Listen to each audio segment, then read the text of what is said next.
Hello, welcome everyone. I'm Stephanie Cato. I'm a staff in the energy section of the Industrial Strategies Division at the California Air Resources Board. Thank you for joining us here today, day 3 of the 2022 Scoping Plan Kickoff Workshop Series. This afternoon, we'll have the ability to take a little deeper dive into the electricity sector, which has already contributed significantly to our greenhouse gas reduction goals and is poised to play a critical role in our deep decarbonization efforts. So a couple of housekeeping items before we begin. We are recording today's workshop, and the recording will be available as soon as possible after today on the Scoping Plan Workshop's webpage. All attendees are in listen-only mode. After all presentations, there will be an opportunity for public comments and questions. Attendees should use the raise hand button to indicate that they would like to ask a question or make a comment, and our meeting facilitator will unmute you. We look forward to hearing from the attendees today, but we also encourage you to follow up with written comments. We have a public comment docket, and later I'll provide information on how to do that. So let's get started. Next slide, please. Okay, thanks. So here's an overview of our agenda. I'll provide a brief introduction of the workshop topic, and then we have a panel of 4 speakers who I'll introduce. After our speaker presentations, we'll take public comments and questions from attendees, and then briefly close with information on the Scoping Plan development schedule and where to access information on all activities related to the update process. Next slide, please. So today's workshop is intended to build from the day 1 workshop that primarily covered the Scoping Plan update process, but also provided high-level perspectives from the California Energy Commission and California Public Utilities Commission on planning for a zero-carbon electricity sector as required by Senate Bill 100. The initial SP100 Joint Agency Report released in March is one of the key assessments that will help inform the Scoping Plan. Today, we have the opportunity to hear from agency partners in more detail about the SP100 report's modeling scenarios and findings, as well as hear about clean electricity procurement activities, transmission infrastructure planning to support the clean energy transition, and work that's being done to examine affordability and electric costs and rates for consumers as we transition the power grid. As I mentioned, there is time allotted today for public comments and questions, and we have some suggested questions for feedback, either today or in follow-up written comments. And as the update process is just starting, we especially look forward to hearing your input as we work towards building carbon neutrality scenarios to analyze and ultimately recommend a scoping plan scenario that will be presented to our board for adoption by the end of 2022. Next slide, please. So sorry for those if this is a repeat for you, if you've joined us for prior sessions, but for the benefit of those who haven't, I'd like to briefly orient you on what we mean when we talk about carbon neutrality. Thus far, our climate efforts have focused on limiting emissions from burning fossil fuels and releases of high GWP potential gases. In planning for carbon neutrality, this means all sources of emissions are balanced by carbon sinks by mid-century. Fossil fuel production and consumption has induced the climate-related problems we face now. So the first priority remains minimizing combustion of fossil fuels and driving down emissions from the other sources as much as possible. But we also need to develop and utilize carbon sinks. And this includes both engineered technologies as well as naturally occurring carbon removal in our natural and working lands. However, as depicted, natural and working lands are listed as both a source of emissions and a sink.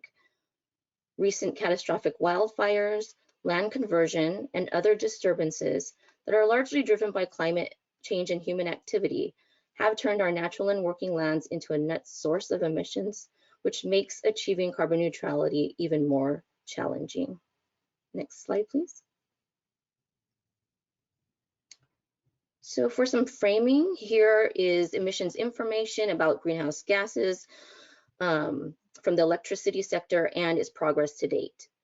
The power sector comprises 15% of statewide greenhouse gas emissions based on CARB's 2018 inventory, with 9% due to in-state generation and 6% from imports.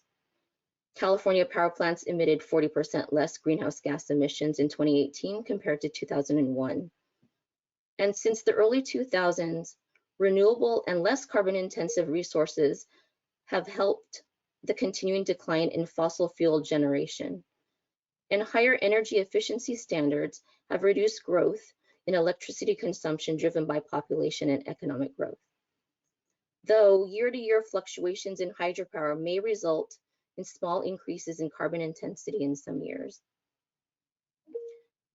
Between 2011 and 2018, in-state solar generation saw significant growth as rooftop photovoltaic generation increased 8-fold and total solar generation increased by a factor of 15. In-state wind generation ramped up through 2013 and has remained relatively constant since. According to estimates from the California Energy Commission in 2019, 36% of electric retail rates was served by Renewables Portfolio Standard, or RPS, eligible resources, and that's 63% if we also include carbon-free large hydroelectric and nuclear.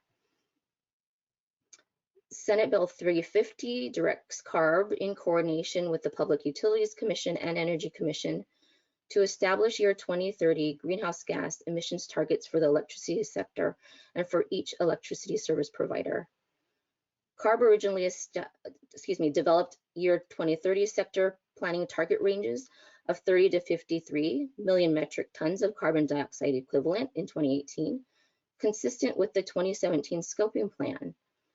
And revised targets for certain electricity providers were published in March to coincide with utility integrated resource planning cycles to accommodate shifts in load share between electricity providers and the formation of new entities.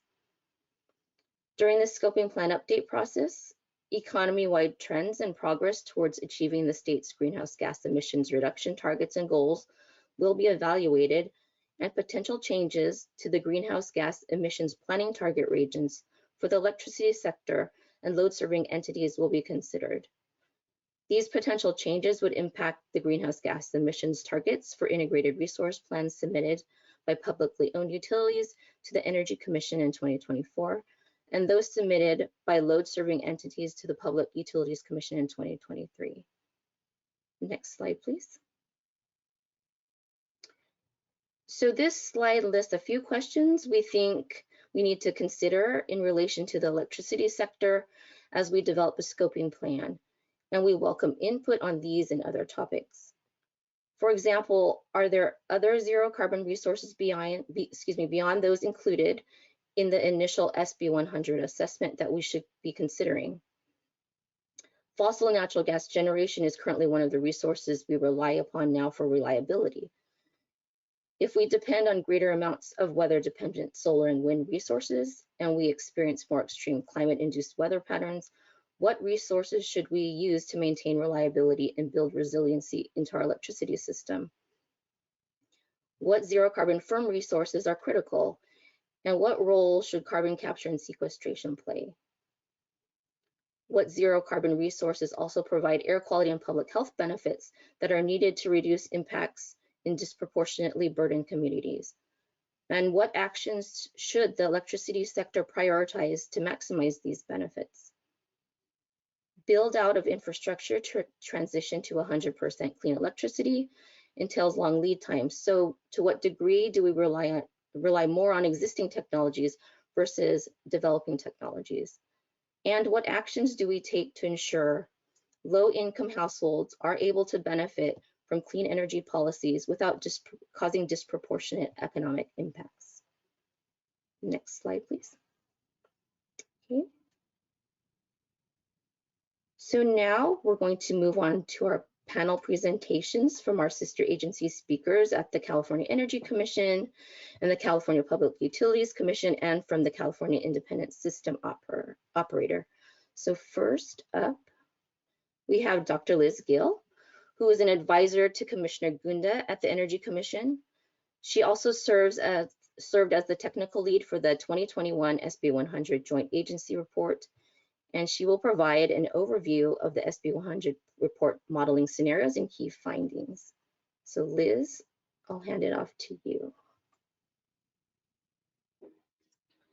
All right, great. Thank you, Stephanie. So good afternoon, everyone. Again, my name is Liz Gill, and I was the technical lead for the 2021 SP100 Joint Agency Report, and now am an advisor to Commissioner Gunda at the CEC.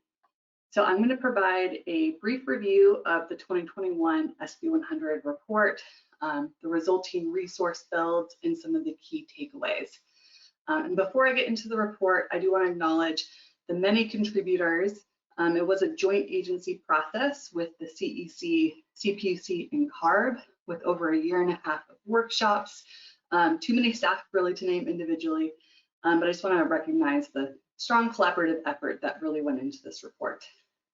Next slide, please.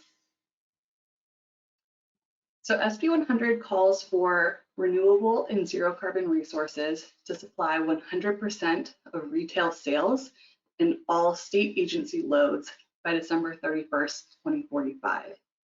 It also increases the 2030 renewable portfolio standard from 50% to 60%. And then finally, it also requires the CEC, CPUC, and CARB to use existing programs to implement the 2045 policy and to issue a joint agency report every 4 years, beginning January 1st, 2021. So I'm going to speak about this first report today, and then our next report isn't due until January 1st, 2025, but we do have quite a bit of work in store for the interim time period. Next slide, please. So all of the modeling was conducted by consultant E3 using the Resolve California model. And to put into context the scope of work, I want to show what could be done in an electric sector planning exercise, given the appropriate time and resources. So this type of exercise is very much focused on portfolio development in order to meet your policy and your reliability constraints, typically using a capacity expansion model. And so you can take those portfolios and then test them with more detail for reliability, as is shown on the top right of this slide. And then for portfolio impacts, shown on the bottom right of this slide. And then if your portfolio doesn't meet your reliability or your policy constraints, you can go back and adjust the model or adjust the portfolio and retest. So the scope of SP100 was really just this portfolio development step. And although we had a policy and reliability constraints in the model, we didn't do more detailed testing for reliability or some of these other portfolio impacts, although it is in the scope of work for some upcoming work. So all of the portfolios presented today are directional. So they're not precise, they're not telling us the exact number of megawatts or gigawatts that we need to bring online, but they can inform trade-offs around different resource pathways. Next slide, please. So here are the renewable and zero carbon resources that were included in the model. Most of these are your traditional RPS resources. So we have solar, wind, onshore and offshore wind, geothermal, and bioenergy. We also included green hydrogen fuel cells, and then existing large hydro and existing nuclear could also qualify as a zero carbon resource. So overall, I would say that we are rather conservative in what specific resources were included in this modeling. So in part, so that our assessment of whether we could reach SP100 wasn't dependent on technology breakthroughs.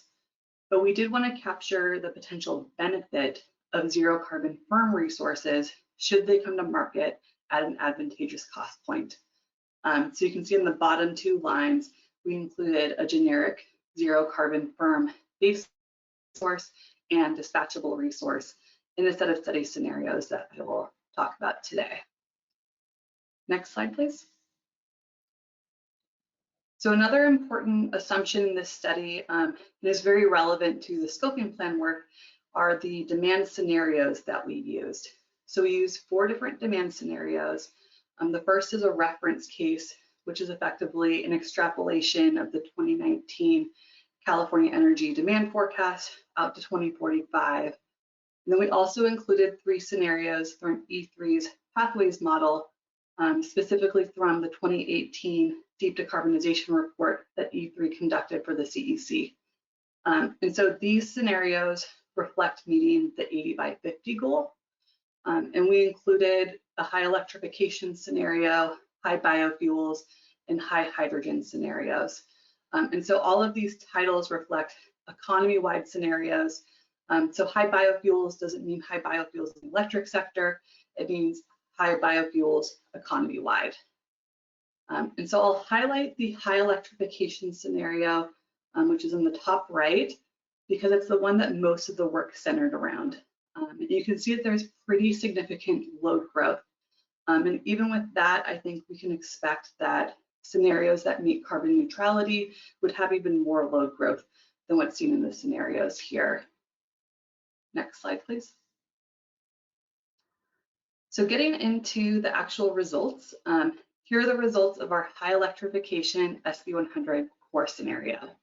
So we can see in this chart the key resource additions for each year modeled for the SP100 scenario in comparison to a scenario with the same demand, but only a 60% RPS target straight out to 2045.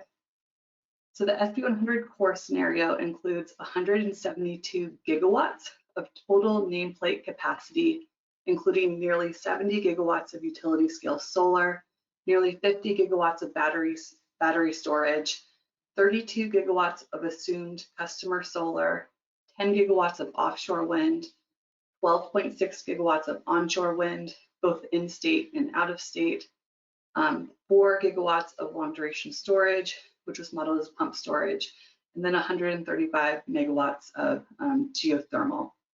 And the model also had the ability to economically retire natural gas capacity, and the model retired about 5 gigawatts of natural gas capacity, so it retained most of the natural gas fleet.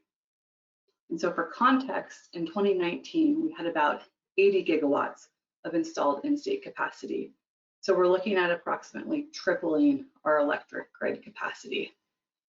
And then in comparing the 100 scenario to the 60% RPS scenario, we can see that significant resource build is required regardless of the 2045 SP100 policy due to increased electric demand in that high electrification scenario. And then we'll further see the impacts of different demand scenarios in the next slide. So next slide, please. So here we have the 2045 resource builds for our 4 demand scenarios. So again, we have the reference case, which is our lowest demand scenario, high biofuels, high hydrogen, and high electrification. And high electrification corresponds to that SP100 core scenario in the last slide. And so what we see is that between the highest and the lowest demand scenarios, that there's a 72 gigawatt difference in total nameplate capacity selected. And so what that tells us is, unsurprisingly, that our economy-wide decarbonization strategies impact our electric sector resource planning requirements. Next slide, please. And then we also looked at resource sensitivities, where we see that our total resource nameplate capacity requirements, and specifically the solar and battery requirements, increase if diverse wind resources are either not available or not pursued. So in the scenario on the left, we can see where all resources are available and 10 gigawatts of offshore wind was selected, and then 8 gigawatts of the out-of-state wind on new transmission was selected. And then on the far right scenario, where neither of these resources are included, so they're not available, the solar requirements go up by about 21 gigawatts, and our battery needs go up by about 15 gigawatts. Next slide, please. And then we see this resource diversity component in an even stronger way with these generic zero carbon firm resource scenarios. And so here we have generic zero carbon firm dispatchable and or baseload resources with a levelized cost of energy of about $60 per megawatt hour included. And what we see is when those resources are included, that there's a significant reduction in solar and battery requirements. So we see that up to 20 gigawatts of those firm resources get selected, and then this reduces the solar need by up to 53 gigawatts and reduces the battery storage need by about or up to 27 gigawatts. Next slide, please. And then another impact on our resource build requirements is whether the state or load serving entities, so utilities, decide or need to go beyond this SP100 2045 policy. And there can be very good reasons to do this, but it does impact how we think about our infrastructure needs. So here we have on the left in our SP100 core scenario with our 100% retail sales target, and then a study scenario that includes transmission and distribution losses, as well as storage losses in that zero carbon target. And so when we add these system and storage losses into the target, it increases the total nameplate capacity needs by about 28 gigawatts, including 16 gigawatts of solar and 5 gigawatts of storage. Next slide, please. And then going beyond the SP100 requirements, we have, or even further beyond, we have a steady no combustion scenario. So in this scenario, all combustion resources, including largely gas-fired power plants, are retired, and then combustion resources can't be selected. And so in this scenario, approximately 23 to 24 gigawatts of hydrogen fuel cells are selected.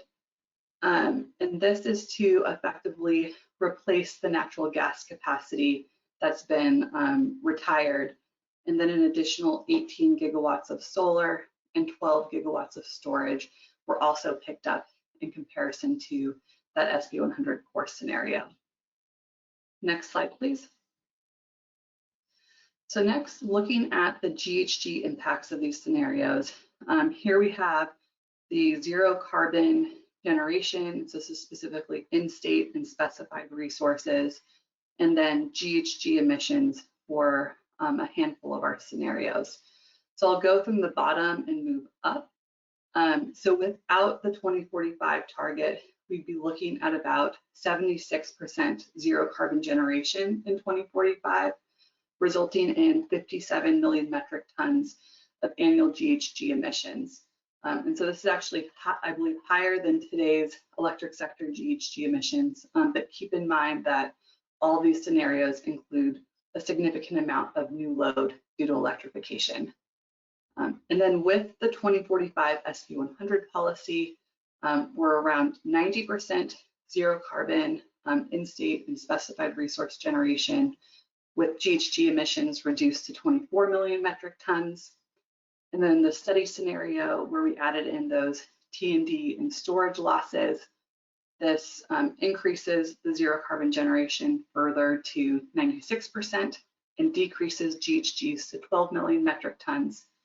And then finally, in the no combustion scenario, the zero carbon generation is effectively 100%, the 99% is a modeling anomaly. But the GHG emissions attributable to California are still 11 million metric tons due to economic imports within the model. Next slide, please. So in order to achieve these portfolios, it will require record-setting build rates. So in this slide, we've seen that in the past 10 years, California has built on average a gigawatt of solar and 330 megawatts of wind per year, with a single year maximum build of 2.67 gigawatts of solar and a gigawatt of wind. So then looking forward, the SP100 core scenario requires nearly 3 gigawatts of solar, 1 gigawatt of wind, and 2 gigawatts of battery storage on average every year out to 2045.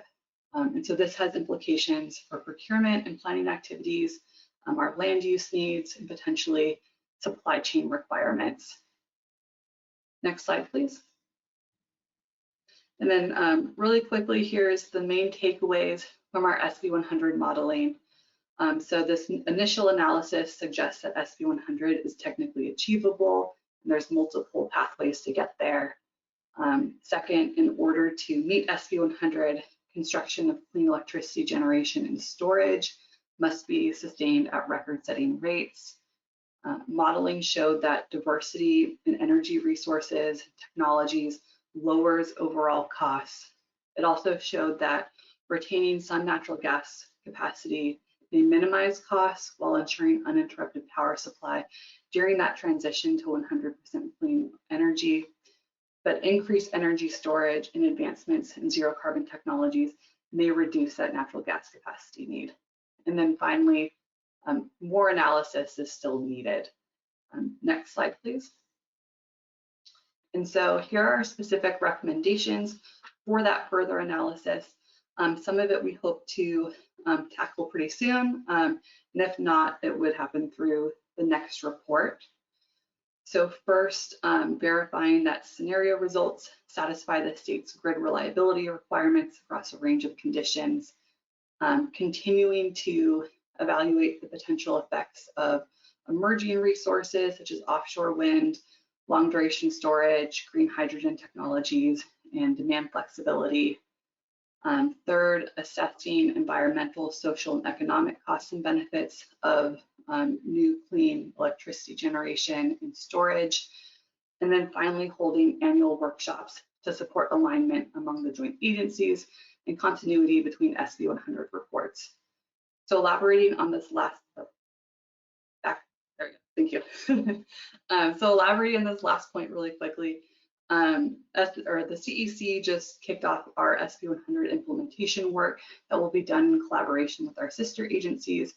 And the goal of this is to really address issues around land use, transmission, and then expanding our analytical framework in preparation for the 2025 report.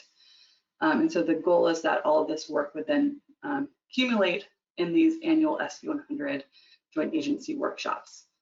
Next slide, please. And so the continued analytical work, kind of referencing back to that initial scope that I showed earlier, we're really hoping to build on the areas that we didn't address quantitatively in the report. So specifically looking at reliability and portfolio impacts, likely focused on land use and social costs, environmental costs, that type of thing. Next slide, please. Now you can download the full report on the CEC's website. And again, I want to pitch the SP100 implementation effort that we just kicked off last week. And with that, I will hand it back to Stephanie. Thank you. Thanks so much, Liz. So next we have James McGarry, a senior analyst in integrated resource planning at the Public Utilities Commission, to speak about where we are with the SB 350 integrated resource planning process today and how that intersects with our climate goals. So James, the floor is yours.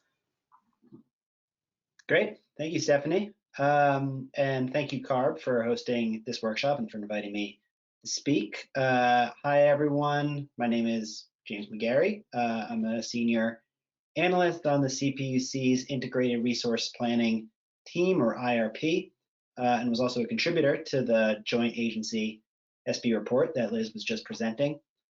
So building off of Liz's presentation, I'm going to try today to connect some of the dots between SP100 analysis and CARB's GHG planning, and how we plan for the electric sector and needed electric sector procurement at the CPUC. Next slide, please. So the first few slides give some background on IRP. Maybe the only IRP process in the country tied explicitly to the achievement of a greenhouse gas goal. The CPUC's IRP proceeding comes from SB 350 and is meant to guide electric sector resource planning to help the state achieve its its greenhouse gas goals at least cost while maintaining reliability. IRP does this by looking across load-serving entity, LSC boundaries, at the electric system writ large to identify resource and optimization opportunities and surface issues that might not necessarily be apparent when you're just looking at things at an individual load-serving entity by load-serving entity basis. The current IRP cycle is guided by the SB32 goal to reduce economy-wide greenhouse gas emissions by 40% by 2030, and to keep the state on track towards achieving deeper mid-century greenhouse gas reduction and decarbonization goals like SB100. As everybody here probably knows, there's a pretty complex regulatory landscape in the California electric sector. The CPUC regulates over 40 LSEs that serve about 3/4 of the electric load in the state.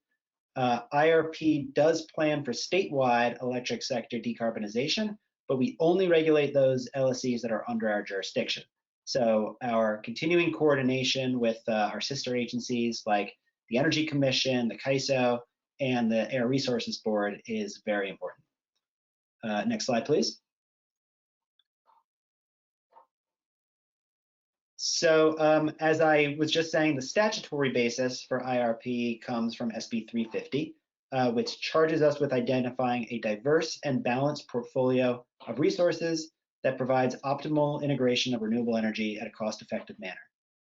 The statute also charges us with coming up with a process that requires each of the load-serving entities to show compliance with all of these listed criteria at the bottom. So the LSEs have to submit plans showing that they're going to be meeting their greenhouse gas targets, complying with RPS, maintaining just and reasonable rates, system and local reliability.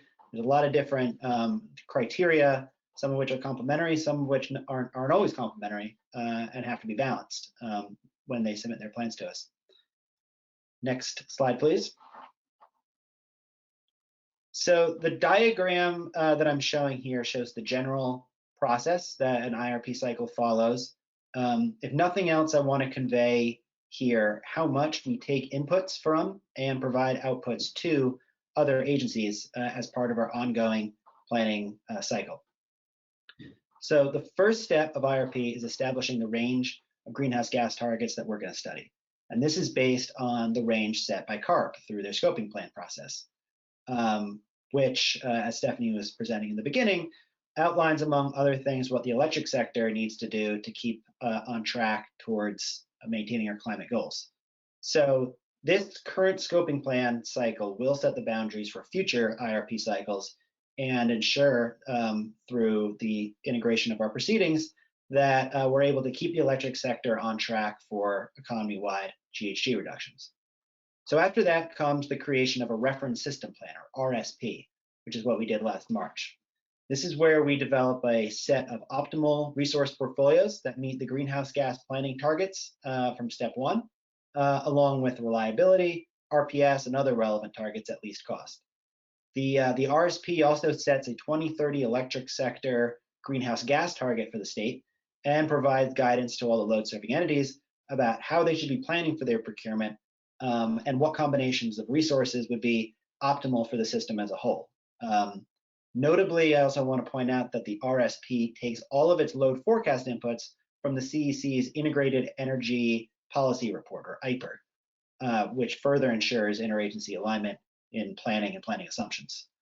So after setting a resource system plan, we move to the next phase of IRP, where we submit all of our portfolios to the CAISO, the California Independent System Operator, for transmission planning, and we then receive individual plans from all of the load-serving entities, where they tell us, based on the planning guidance we gave them, how they would propose to meet their greenhouse gas targets at least cost.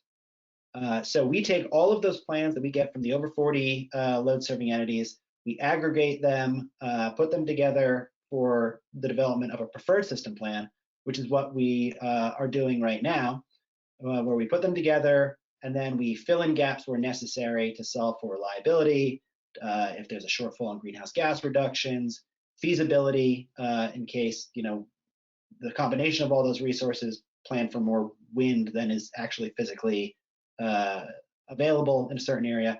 So we fill in those sorts of issues so that we can create aggregated plans, which leads to the development of a preferred system plan, which is what we're putting together now and hope to be able to release in the next few months, which is the culmination of an IRP cycle where the commission decides, informed by all of that LSE planning, informed by CARB's greenhouse gas targets and the CEC's load forecasting information, what is the optimal set of resources that should guide state planning over the next 10 or more years. The preferred system plan can also order procurement if the commission finds that that is necessary to maintain reliability or stay on pace for meeting our greenhouse gas goals. Then lastly, so then that plan flows over to the CAISO, again, the independent system operator, for their transmission planning process, so they can evaluate the transmission impacts of the preferred system plan and determine if new transmission is needed. Next slide, please. So I just want to talk a little bit about the current cycle, IRP cycle that we're in right now. Last March, the commission issued its reference system plan, which did a couple of things. First, it adopted a greenhouse gas target of 46 million metric tons and ordered LSEs to submit plans for how they would achieve their share of that. Just for reference, a 46 million metric ton target by 2030 would represent a 56% GHG reduction in the electric sector by 2030, below 2000 levels, which is the carbon equivalent of taking 12.8 million cars off the road every year. But the decision also told LSEs that they have to plan for a 38 million metric ton target, which would represent a 64% reduction in emissions by 2030 and represents the carbon equivalent of taking 14.5 million passenger vehicles off the road each year. A set of recent proposed decisions that are out for comment right now, issued by the Commission, indicates that the Commission is strongly inclined to adopt a 38 million metric ton target in a decision later this year. So as I mentioned before, IRP staff is now in the process of aggregating both those sets of plans, the 46s and the 38s, and assessing to what extent they would reduce emissions, maintain system reliability, impact system cost, and achieve existing and proposed IRP procurement orders. And when we finish that aggregation, that will form the basis for the preferred system plan. Next slide, please. So ultimately, it's the choice of the electric sector greenhouse gas target and any subsequent procurement orders that the Commission might order that will determine whether the electric sector can maintain a trajectory needed to achieve SP100 and the climate goals set out for the electric sector. So this slide compares, just for reference, the resource build out under a 38 million metric ton resource portfolio based on the modeling we did last March, compared to the SP100 core scenario in the joint agency report that you just saw in the last presentation for the years 2027 and 2030. As you can see, the size and the scope of the resource build out is pretty similar by 2030 under a 38 million metric ton scenario compared to what would be needed to maintain an SP100 trajectory.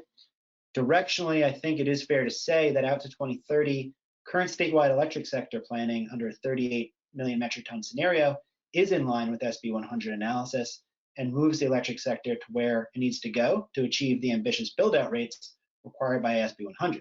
So should we adopt a 38 million metric ton target, this would provide a strong signal to the market that the state is moving along an SP100 trajectory and that we do need to be hitting those record-setting build-out rates required by SP100. Of course, a lot more work is still going to be needed so that the electric sector can hit those 2030 targets and beyond.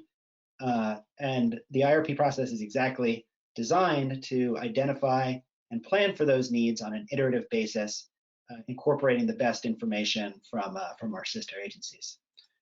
Next slide, please.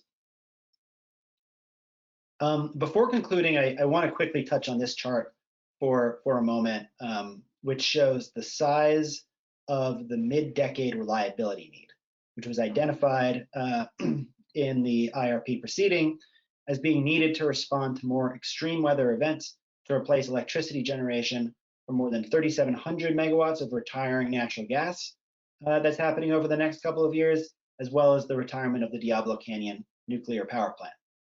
So just to orient you to what you're looking at right now, the black dotted line along the top of the chart shows the amount of net qualifying capacity that the state is going to need by mid-decade to maintain reliability. The solid bars underneath that show the set of resources that are expected to be online. And that red bar with the sort of dotted red bar at the top shows the gap between the capacity that's expected to be online and the amount that's needed. So what you can see here is that there is a strong reliability need for new procurement by mid-decade, just to keep the lights on. Because of this need determination, the Commission has two proposed decisions. I mentioned they were out for comment right now, that would order the procurement of 11,500 megawatts of net qualifying capacity to come online by 2026. That would be a very big deal. It may be the largest procurement order ever issued by the CPUC for net qualifying capacity. And many of those resources that would be coming online would be additional to what was envisioned by mid-decade in the 38 million metric ton portfolio that I just showed, which most of that is going to be coming from clean and zero carbon technologies, and their development will help ensure system reliability so that California has the capacity online to help integrate all of the renewable and zero carbon resources that we know is going to be needed to meet SP100. So it is being ordered to meet a reliability need, but a co-benefit of all that procurement is that it might actually leave us in a better position to develop all of the clean and renewable energy that's going to be needed to meet greenhouse gas reduction goals. Notably, the IRP proposed decisions would also order, as part of that 11,500 megawatts, 1,000 megawatts of long duration storage, 1,000 megawatts of firm or dispatchable zero emitting resources, and provide an investment signal for up to 300 megawatts of green hydrogen. This investment signal for clean, firm resources is so critical because, as recent studies show, there's a critical role that these type of resources will play, and a concerted statewide effort is needed to bring these resources to market. Next slide, please. So in conclusion, just to wrap up some of the key themes that I hit on, the CPUC will continue to coordinate with our with the CARB and the CEC and CAISO and other stakeholders to ensure that the electric sector stays on track to what it needs to do to meet SB100 and our climate goals. IRP planning to date does support the SB100 report and the trajectory needed, the build-out trajectory needed to achieve SB100. IRP procurement orders have already proposed with the 11,500 plus an earlier procurement order issued in 2019. We've already ordered the development of over 15 gigawatts of net qualifying capacity to come online over the next 5 to 7 years. The availability of these resources is going to help our transition to a 100% renewable and zero carbon grid, and future procurement orders may also occur. To date, the procurement orders have been focused on maintaining reliability and have been reliability based, but we also may retain the option of ordering procurement because of greenhouse gas reasons, if we think that a procurement order is needed by the Commission to maintain a good climate trajectory. And then lastly, the next IRP cycle, we're closing out the current IRP cycle that should conclude at the end of this year. 2022 will be the start of our next IRP cycle, and it's when we will reevaluate the greenhouse gas planning target informed by the 2022 scoping plan update, and it will provide another opportunity to evaluate the state's SP100 implementation progress. So thank you, and with that, I will give it back to Stephanie.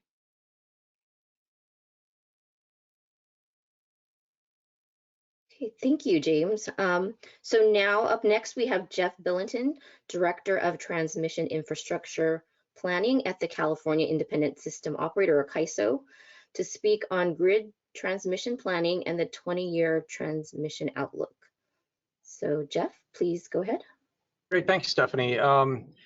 As indicated, my name is Jeff Billington. I'm the Director of Transmission Infrastructure Planning at the California ISO. I'm just going to give you an overview of the current, our annual transmission planning process, as well as the 20-year transmission outlook that we initiated this year, and then just a little bit of the generation interconnection process as to how the renewable generator or generators interconnect to the transmission system. Next slide, please. So at the California ISO, we conduct annually a transmission planning process. That transmission planning process looks out over a 10-year planning horizon, and it's based upon basically the Section 24 of the California's ISO. So it's a tariff-based process, and in that is to within the 10-year horizon is for the approval of transmission projects that are either based upon reliability-driven needs, policy-driven needs, or economic-driven needs. And key inputs that we have for the transmission planning process are the CEC's energy and demand forecast, as well as James was indicating, the portfolios that are provided to us for the resource development, particularly the renewable resource development, to plan the transmission and approve transmission needs that are required. And with that, they provide a baseline portfolio that we use for looking at the approval or what transmission projects would be needed for approval. But in addition, they do provide sensitivity studies that we look at. So in the baseline portfolio, I believe is the 46 MMT is the base portfolio that's provided to us this year. We're also looking at a sensitivity of 38 MMT portfolio as one sensitivity study for information, as well as a 30 MMT portfolio. And that portfolio in particular has a component of offshore wind included in that to assess the transmission needs. And then in our transmission planning process, we do conduct additional studies, basically looking at other reliability studies, frequency response as we're looking at resource mix changes, and flexible deliverability. And then we also do conduct really looking at our local capacity technical studies. We do this every 2 years. We look at a 10-year, and this also helps to feed back into the CPUC's IRP as well. And then there is also an interregional, so coordination with the regions basically north and east of us. And that's a 2-year cycle that is integrated within our annual transmission planning process. And then we do take on it from time to time additional informational studies as part of the transmission planning process. The link at the bottom provides to where our transmission planning processes are located. This year we're in what we'd call 2021-2022 transmission planning process. We kicked that off at the beginning of the year, and it's while it's annual, it's a 15-month roughly process where we bring the transmission plan the following March to the ISO's board for approval. And so there's some overlap between initiating the next cycle and the approval of the transmission plan. Next slide, please. And this illustrates in a lot of ways what James was talking about as well too, is like I said, the inputs, significant inputs to our process and we coordinating is the load forecast of the CEC and the resource needs from the CPUC within the 10-year horizon for those planning needs. We use those to develop the transmission plan and the information of what transmission, or from the informational studies, the transmission limitations or requirements in areas that would drive new transmission feeds back into the procurement process. So it is, and we work collaboratively in this process. And utilizing similar assumptions as we're going as well too. So next slide, please. So as I indicated, this year, the ISO, we kicked off initiative of a 20-year transmission outlook, and that's really to explore longer-term grid needs to meet the state's greenhouse gas and renewable objectives in a reliable as well as costly manner, or cost-effectively manner. And so this year, this is going to run in parallel with the 2021-2022 annual transmission planning process that I was referring to.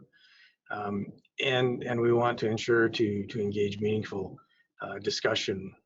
And with the focus of the 20-year, it's not focusing on the approval of specific projects. It's what transmission would be needed or may be needed under different scenarios of the to meet those goals in the future. Next slide, please.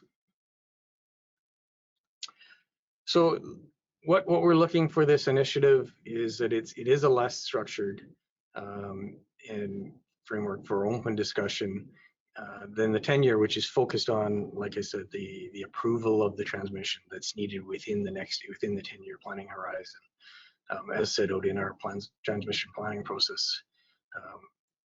And then it is as we look, the 10-year plan is within 10-year horizon. Is what are those requirements in a longer term context to meet the goals, and as we're looking out to 20 years or aligned with the SP100 beyond, but looking beyond the 10 years as to the need, and then wanting it as a transparent but also in terms of collaborative and informing process to support the CPUC's IRP planning process, as well as the CEC's SP100 process that Liz was just talking about as well. Next slide, please. So as we look at it, like I said, there's inputs and outputs and coordination. The SP100 and the IRP looking at what is the load projection that we should be looking at, the resource that we should be considering for the longer term assessment.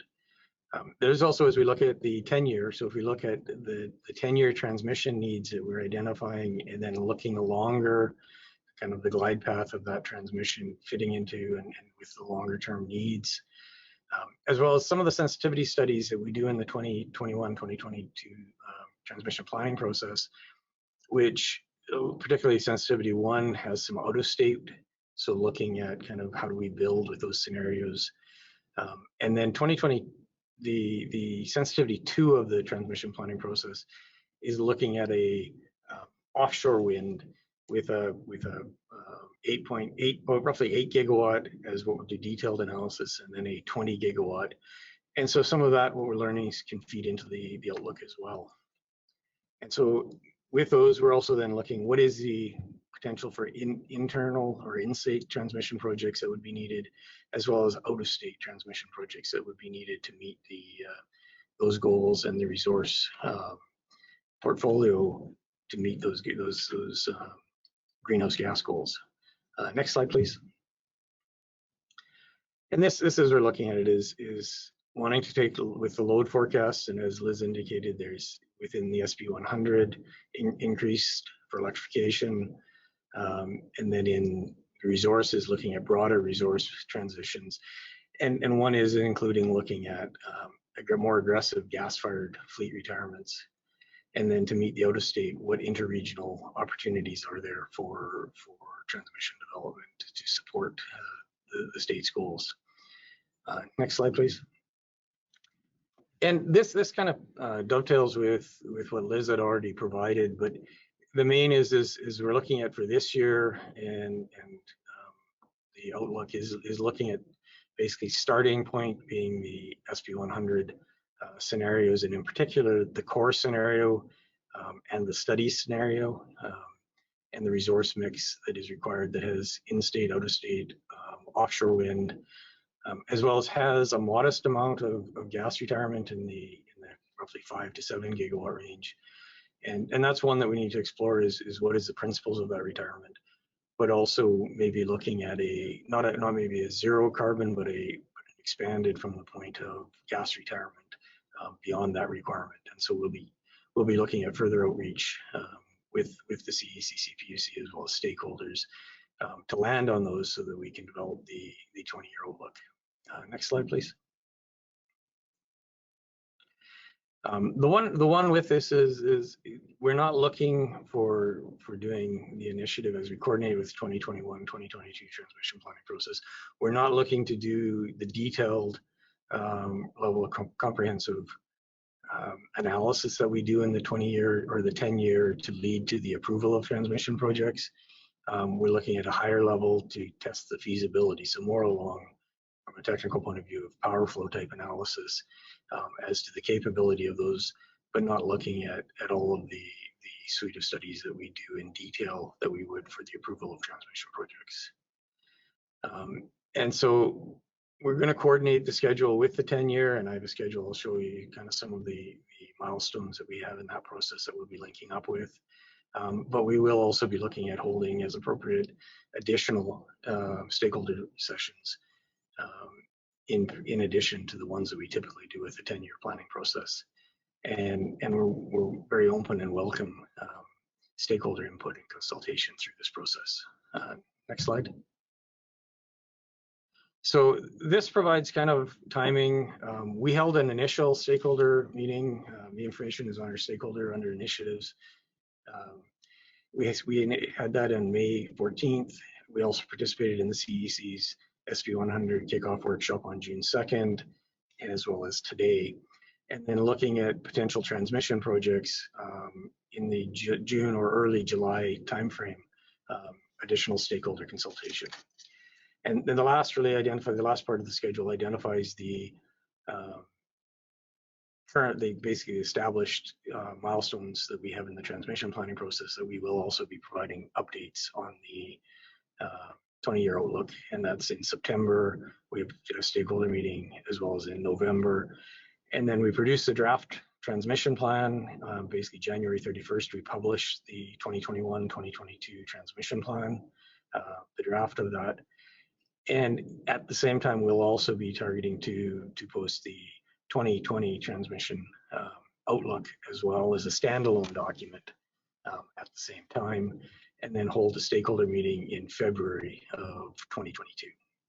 So that's kind of the timing of where we are and trying to move through this to get the 2020 or the 20-year transmission outlook developed and brought forward.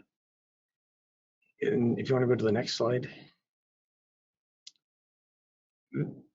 When we're looking at and the volumes and the resources for interconnection, basically we have our generation interconnection process for resources that are connecting to the ISO controlled operational controlled grid. And it's the studies we look at to ensure the safe and reliable interconnection of the new resources, looking at basically what network upgrades would be required for those resources to integrate, as well as network upgrades that are required to be able to provide deliverability for those resources to provide for the resource adequacy of the grid. And when we do this, we look at it basically as a cluster study approach. So not looking serially as each in the project and then as we're going forward. That was the process that we had. We're on cluster 14, so this is our 14th year looking at the cluster study approach. And we take and get basically from April 1st to April 15th each year is basically an intake of study or interconnection requests, and then we study that cluster all at the same time in one cluster. And in the last decade, we've received an annual of about 113 cluster interconnection projects per year, and it can vary in the megawatt capacity, but that's a typical of the number of interconnections request in each cycle. If you go to the next slide, please. This just gives an indication of kind of locationally, as well as kind of looking at the bubbles, the types of resources in the different locations within the state of California or on the California ISO's system where interconnection requests have been made. This was based upon as of March 21st. The queue does change from time to time as we're moving forward. But at the time, there was about 70 gigawatt of resources requesting interconnection at this time in the ISO's queue. And as you saw from James's and Liz's, particularly in the nearer time, that is significantly higher than what is required for the system. So if you go to the next slide, Cluster 14, which closed on April 15th, exceeded all previous basically clusters and any of the expectations. In that, we've received 363, which is almost 2.5 times what I indicated was the previous years or the averages that we've had. And in addition, the capacity is in the order of 106 gigawatt. And so that poses some challenges as to how do you the approach to studies for that capacity and number of projects, as well as just from the resourcing point of view. So we are continuing to work with stakeholders on the study approach for cluster 14, so as to develop meaningful results for the interconnection, so that we can proceed with the resources needing to be interconnected to the system to meet those near-term needs that James had identified. So that really just provides, like I say, an overview of our 10-year transmission plan, the 20-year plan that or 20-year outlook that we initiated this year, so as to take that longer-term look as to meeting the greenhouse gas goals and the state's goals, and what transmission will be required to meet those requirements. And then just a quick overview of kind of our generation interconnection in the approach and the timing that we have and the resources that are in our queue right now. So with that, Stephanie, I'll turn it back to you.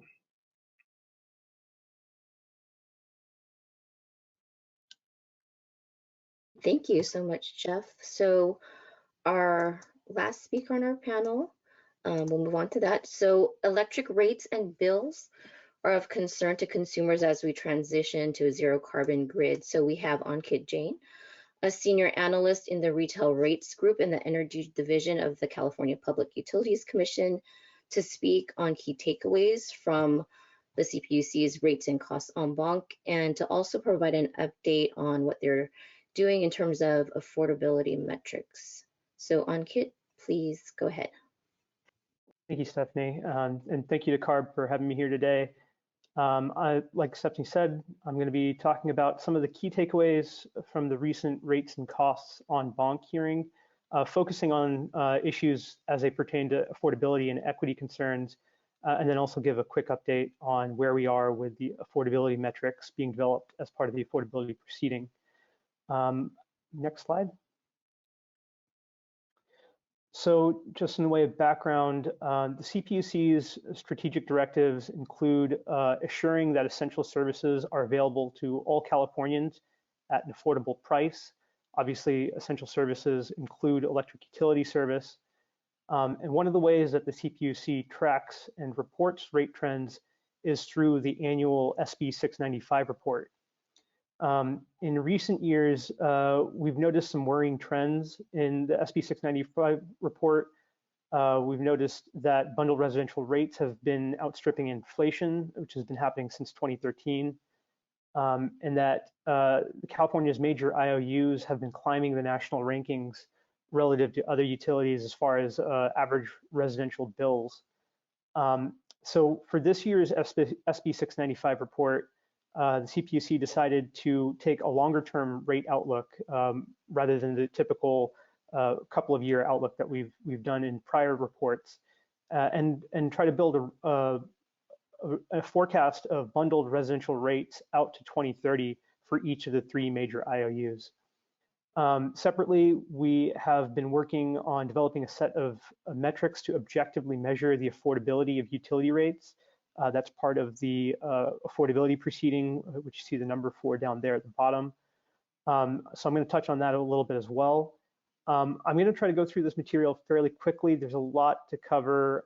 I'm just going to kind of hit the highlights as they pertain to affordability and equity. I do encourage everyone to take a look at this year's SP695 report. There's a lot of really interesting information in there as far as what rate trends look like, and kind of what the drivers for those are and what the affordability and equity implications are. I also encourage everyone to take a look at the recently issued affordability report that was put out by staff to get a better understanding of the affordability metrics, as well as the revised staff proposal that was put out last year to delve into the methodologies behind those metrics. So next slide. So I'm not going to go into the the assumptions and the methodologies used to derive this rate forecast. There's a number of assumptions built on other modeling work in order to arrive at this rate forecast. But at a high level, what we see are steady and significant rate increases across all three IOUs over the course of the next decade. Rate increases that are expected to outpace inflation. So for PG&E, going from 24 cents to about 33 cents a kilowatt hour by 2030, SCE 22 cents to 29 cents a kilowatt hour, and for SDG&E, where you see the fastest growth in electric rates, going from about 30 cents to about 44 cents a kilowatt hour. All of those above 3%, and in SDG&E's case, above 4.7%, above 4% in terms of annual average increase. Just some real quick takeaways that we came across while doing this modeling work. We are estimating that there's going to be significant capital additions and rate base growth, a lot of that attributable to transmission and distribution investments. So those are accelerating. We're going to need to review those for reasonableness and prudence going forward. On the distribution side, a lot of those investments are related to wildfire mitigation planning costs, which represent a significant component of rates going forward, and also a significant unknown. We try to capture the range of uncertainty in our rate modeling, but that's kind of something that's a big question mark as to how big those costs are going to get. And then finally, we've through this modeling, we looked at the impact of DER resources and kind of the maturation of that marketplace, what implications it's going to have for the cost shift to non-participants who aren't able to take advantage of DER resources, and kind of recognize that we need to kind of properly account for those benefits going forward. Next slide. So once we developed the 10-year rate forecasts, we worked with E3 Consulting to develop a residential energy cost calculator to help us understand what the total energy bill implications are going to be over the course of the next decade. And total energy bill is going to include not just electricity, but also the natural gas and gasoline components of households' energy bills. So we did a couple of different analyses. We looked at what the expected total energy bill growth is going to look like for households between 2020 and 2030, assuming a couple of different levels of electrification, both home and vehicle electrification. And we looked at it for both the base scenario as well as the more strict greenhouse gas emissions target scenario. So comparing the two different scenarios there. We also looked at, from a monthly expense perspective, what is the cost effectiveness of vehicle and home electrification.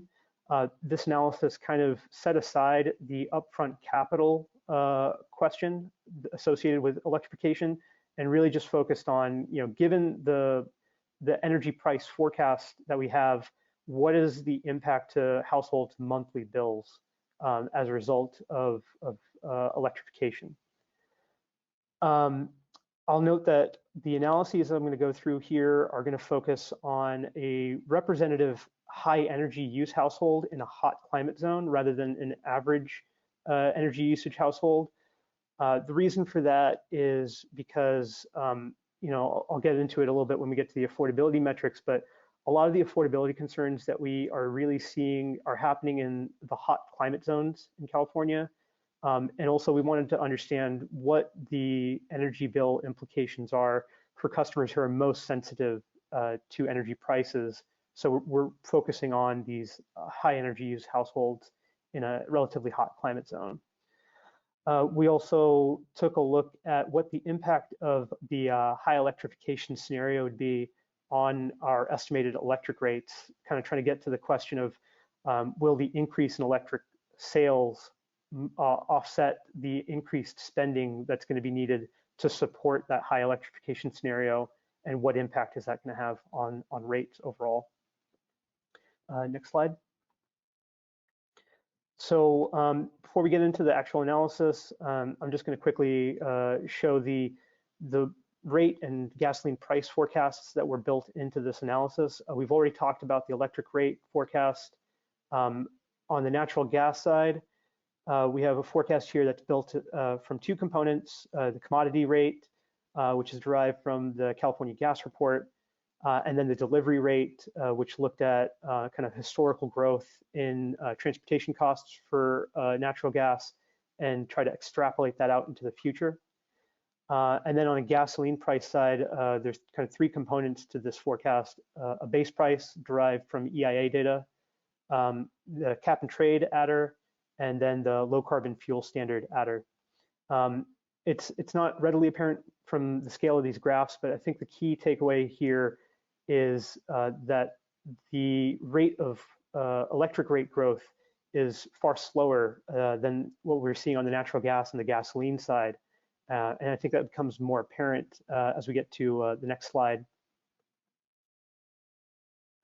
So this is kind of taking a look at what the growth in energy costs, the total energy bill will look like for that representative household that I mentioned. This is looking at the SDG&E territory specifically because rate growth there is most pronounced. So we're going to see the largest growth in overall energy costs in the SDG&E territory. And I'll get into that in a few seconds.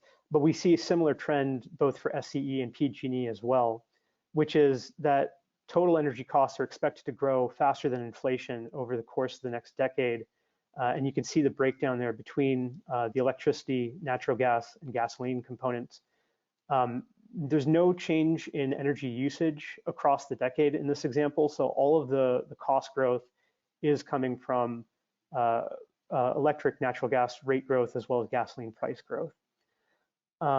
Speaking of SDG&E, part of the reason why we're seeing faster rate growth in that territory compared to SCE and PG&E is driven by a couple of things. One, significant kWh sales decline due to the growth of behind-the-meter resources. So that load is departing away from the IOU, meaning that the rate needs to grow in order to capture the same amount of revenue. And then on top of that, the customer base in SDG&E territory compared to SCE and PG&E is relatively small.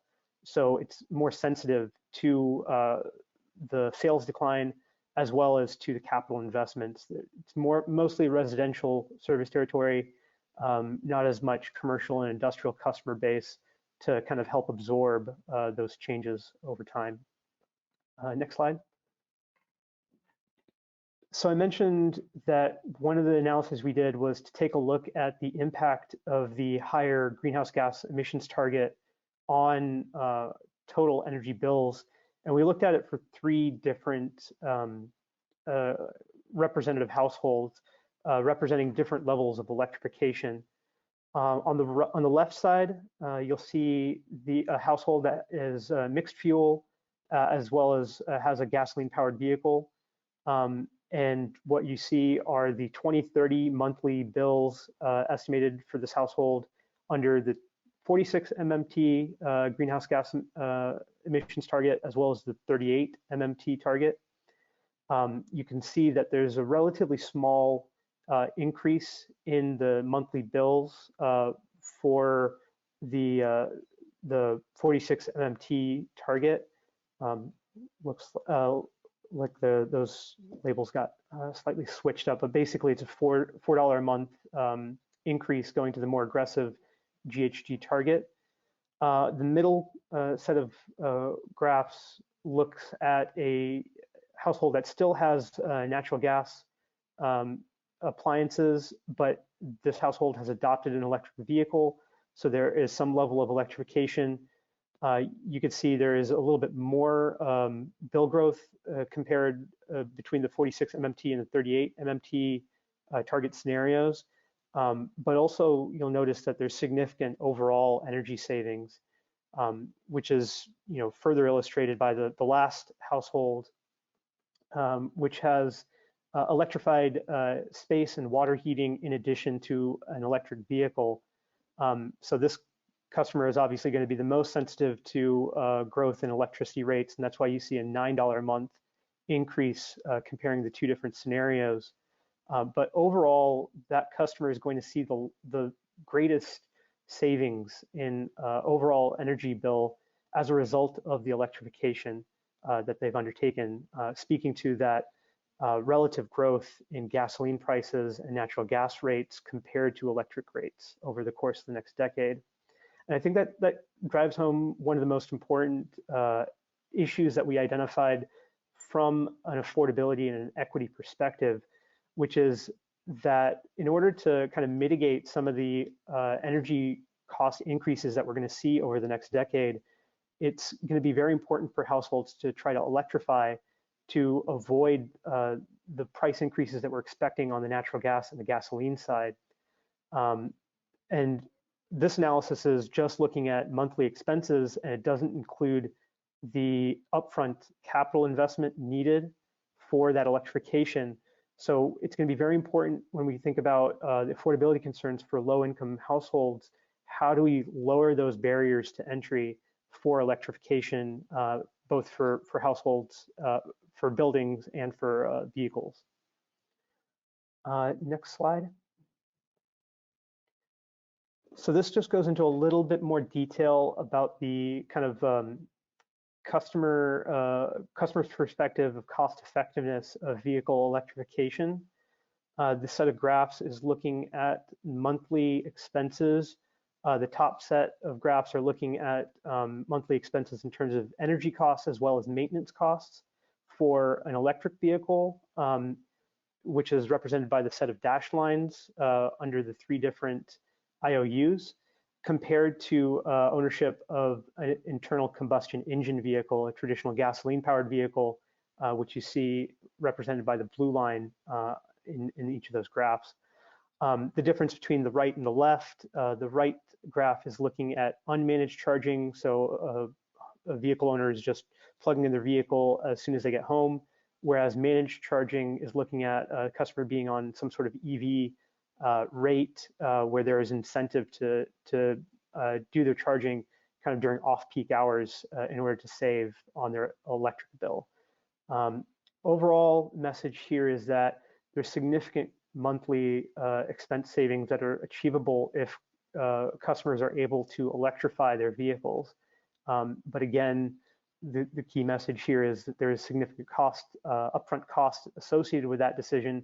And so we need to think about how to lower the barrier to entry for customers, particularly low-income customers, if they're going to be able to see this cost savings and avoid some of the affordability concerns.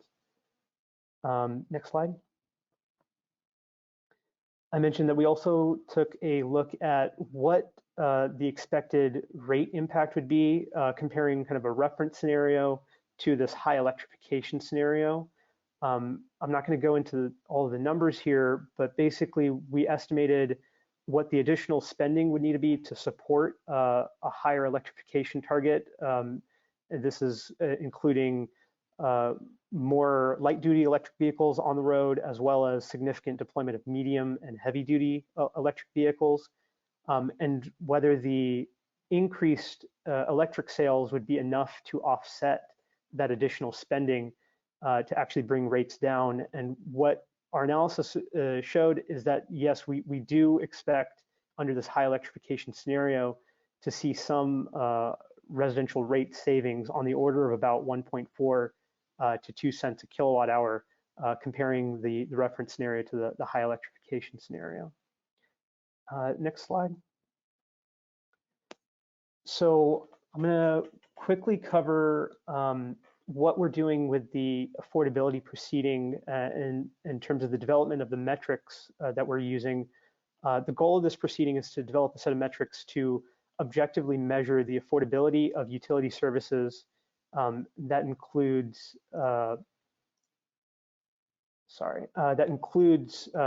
electric utility services as well as natural gas, water, and communication services. And what we developed in phase 1 of this proceeding, which wrapped up last year, was these 3 sets of metrics. The first metric is the affordability ratio metric. It's kind of a variation of the energy burden metric, whereas energy burden looks at percent of gross income, household income, that goes towards paying for an energy bill. The affordability ratio accounts for other non-discretionary expenses, particularly housing costs and the other utility expenses. Housing costs obviously are significant in California, so that's one of the main concerns, that one of the main factors we want to take into account when considering the affordability of electric bills. The other metric that we developed is this hours at minimum wage. This looks at the total number of hours that members of a household would need to work if they were earning minimum wage in order to afford their electric bills. The idea behind this is it removes kind of the socioeconomic aspect of the relative wealth of a community, and just looks at what the affordability looks like for minimum wage earners. The third metric is kind of a community level measurement of how vulnerable customers would be to future changes in rates. It's measured by this, what we call the socioeconomic vulnerability index. It is comprised of a subset of 5 factors that go into the CalEnviroscreen metric: poverty, unemployment, education, percent of income spent on housing, and linguistic isolation. The idea behind this is it trying to gauge how vulnerable members of community would be to future rate changes, and ignores kind of what the current utility rates are in that area. So if we go to the next slide, I'm going to just very quickly talk about the results that we saw from the recent annual affordability report in terms of electric utility affordability. One of the things that really makes this metric really very useful is our ability to understand affordability at a very geographically granular level. We're not just looking at affordability at service territory or even at the climate zone level. We're looking at below the level of the climate zone. And what we're looking at on this graph and this map is the AR metric as measured by at the level of electric climate zone, subsected by these very granular geographic areas that are defined by the Census Bureau called public use microdata areas. I'm not going to get into what exactly those are, but basically there are 265 of them across the state of California. It allows us to look at kind of socioeconomic characteristics of communities at a very granular scale. The graph on the right shows the distribution of the AR values that we see for electric utility affordability across the state for households that are at the 20th percentile of the income distribution in their community. Key takeaway I want to highlight here is that there's significant disparities, even for looking at a household that's 20th percentile of the income distribution, in terms of the percentage of their disposable income that they would be paying for an essential level of electric utility service if they don't qualify for an assistance program. So a small portion of the state, we're seeing a very high percentage of disposable income going towards electric utility bills, whereas the rest of the state, it's a much more moderate percentage of disposable income. The map on the left shows the areas of the state that are in the top 20% of those AR values, as well as in the top 20% of the SEVI values, that metric I mentioned that measures community scale vulnerability when we think about future rate increases. So this is trying to capture where are affordability concerns already most concerning for households, lower income households, as well as where are households going to be kind of most vulnerable when they experience those rate increases that we've already talked about in the previous slides. And what we see is that the majority of the areas of concern are falling kind of in the Central Valley area, where we are seeing kind of a double whammy, low income levels as well as high energy usage due to the high AC loads that are needed in that hot climate zone. And that's part of the reason why we wanted to focus our analysis of household energy bills on those hotter climate zones that I talked about in previous slides. So next slide. Just kind of wrapping up the kind of all these points I made on previous slides. Kind of our most concerning affordability concerns for low to moderate income households are in the hotter climate zones in California. As far as NEM cost shift, we are seeing some equity concerns associated with the cost shift from NEM, and keeping in mind that NEM customers tend to be more disproportionately affluent customers, whereas the non-participants who are shouldering that cost shift tend to be less affluent. There's definitely an equity concern there that we need to address kind of moving forward. Electrification can definitely help households lower their overall energy bills over the next decade, but we need to be mindful of what the upfront investments are going to be needed, particularly for lower income households. And then just quickly about the affordability proceeding, where we are with that right now. We are in phase 2 of that proceeding. We are focusing on developing a methodology to forecast values of these metrics on a forward-looking basis, and then also think about how we want to incorporate those metrics into our decision-making to help us understand the affordability concerns going forward. So the phase 2 of that proceeding is ongoing. We are anticipating putting out a staff proposal in the next few months, and then a decision soon thereafter. And that is all the material I've got.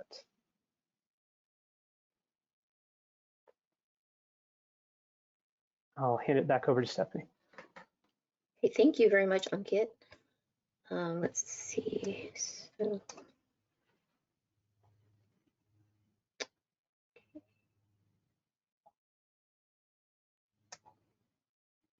there we go. Okay. So now I'm going to shift us into the public comment portion of the agenda. If I could ask our presenters if they could please turn on their videos, so maybe we can try to replicate how we typically be able to engage with the audience as part of a panel if we were able to be in person. So joining the panel for our Q&A is also Paul Phillips, who's the program supervisor over retail rates at the Public Utilities Commission. So thanks, Paul, for joining us for this part. Today, we request that questions focus on the work the panel has highlighted here today. Questions related to scoping plan technical work, including modeling inputs and assumptions, will be addressed at upcoming future workshops. And actually, first, I'd like to invite representatives of the Environmental Justice Advisory Committee to provide comments. If I could ask our committee members to please click the raise hand button so our webinar facilitator can easily spot and unmute you, that would be appreciated. Lon, do we have any members of the committee with us here? So far, okay, I think I just see Martha raised her hand.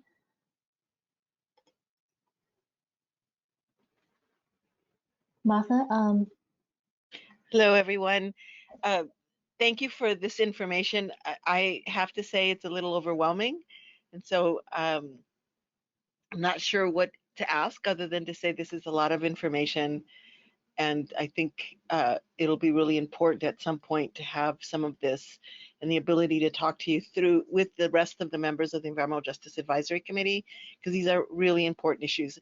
The issues around affordability, the issues around will our building decarbonization drive more use of gas if they're not, there's just so much that was said today. So I want to thank you all for the presentations and want to reserve the right to engage with you and make sure that the rest of our folks, and I'm hoping that other members of our Energy Democracy Coalition are on the phone and can also comment.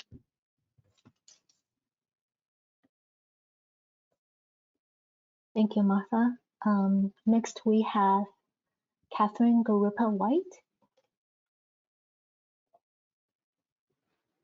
Catherine, you may now unmute yourself. Good afternoon, everyone. Catherine Garupa-White, Executive Director with the Central Valley Air Quality Coalition and member of the Environmental Justice Advisory Committee. Echo Martha's comments and also want to thank the organizers and presenters of today's information for the depth of analysis and information. Definitely a lot to digest and break down. So a couple of overarching comments, and then I do have a couple of, I think, relatively quick questions. One just brief recommendation for those of you who had bar charts in your presentations. They were interesting to look at, but a little bit hard to follow in terms of exact numbers. So even if just there could be a reference on your slide as to which page in the report I could go look for the specific numbers associated with the bar chart would be really helpful. Also really pleased to hear about the significant progress in the electricity sector since 2001, the interagency coordination, and appreciate the guiding questions, which is where I want to focus some of my overall comments and questions. For me, I think what I'm taking out of this session and kind of the last several days of workshops is a resounding message that California has a huge opportunity to invest in equitable, sustainable, proven solutions, and that considerations of equity have to happen on the front end and not just on the consumer end, although obviously consumer end is also important. We really need clear definitions and metrics that are equity centered. And so just as a couple of examples, and again, really appreciate Mr. Jane's presentation, in particular, the metrics and how equity centered they were. So in the overarching slide at the beginning, which I have been in the workshops the last few days, but do appreciate the reiteration of how carbon neutrality is being defined. It would be helpful as we progress to ID what we mean when we say engineered technologies, and can be a little bit more specific about which types of technology we're talking about, a clear definition of what's meant by carbon capture and sequestration and some specific examples. Is enhanced oil recovery going to be involved? How will potential leakage from underground storage be managed, especially in the state of California where we have a lot of earthquakes? Similarly, in thinking about clear definitions and metrics with equity at the center, it's important that we use a definition of renewables that doesn't greenwash projects that are not clean. So I've made previous comments about biomass plants being dirty, expensive, and concentrated in environmental justice communities in the valley. Our air basin simply can't sustain them. I've also mentioned that biogas from dairy digesters really masks the unsustainability of large confined animal feeding operations that our region simply can't sustain. So very concerned with those types of projects. Also recognizing the comment from one of the presenters that construction will need to happen at record-setting rates. Again, to me, that exhibits the urgency that we take the money that's available and invest it in the good things that we know we need now. So yes to grid improvements, yes to more investments in wind and solar. California has landscapes that are particularly well positioned for that. Yes, we need more storage to improve reliability. We also need more locally owned and locally scaled options and community choice aggregation. For Ms. Gill, I have just a couple of quick questions. I was glad to hear the recognition of the limitation that social, economic, and environmental costs would need to be considered in future reports. So just wanted to clarify why it wasn't conducted in this report, if that's not something that's typically required. And again, if it could be, want to urge that each report integrate social, economic, and environmental costs. What consideration is given also for out-of-state energy generation, recognizing that question may be above and beyond the specific laws and reports that you were discussing, but obviously it's an important part of our carbon footprint. And was any consideration given to the potential for conservation and efficiency programs? So those were the quick questions I had. If we have time for Ms. Gill to answer, and if not, I have just one brief concluding statement I'd like to make. And thank you again for the extra time to speak. Yeah, I can take those questions. So the first one was about why we didn't include social environmental costs within this set of within this report. And I believe there are some social costs that were calculated kind of on the back end that are within the report, but then doing more detailed analysis was not done due to kind of like time constraints within this first report. We actually ended up having a wider scope than what was initially planned. And so this is something that we're hoping to tackle pretty soon through this SP100 implementation process. And then the second question, was that the out-of-state resource question? Yes. Okay, so out-of-state resources were included within this modeling. Specifically, there was out-of-state wind that was modeled, and then the model can interact kind of on a market basis with the rest of the West. And then can you repeat your final question? Yeah, it was whether programs to improve conservation and energy efficiency were also a part of the model. So energy efficiency programs couldn't be selected as effectively a new resource. And I'm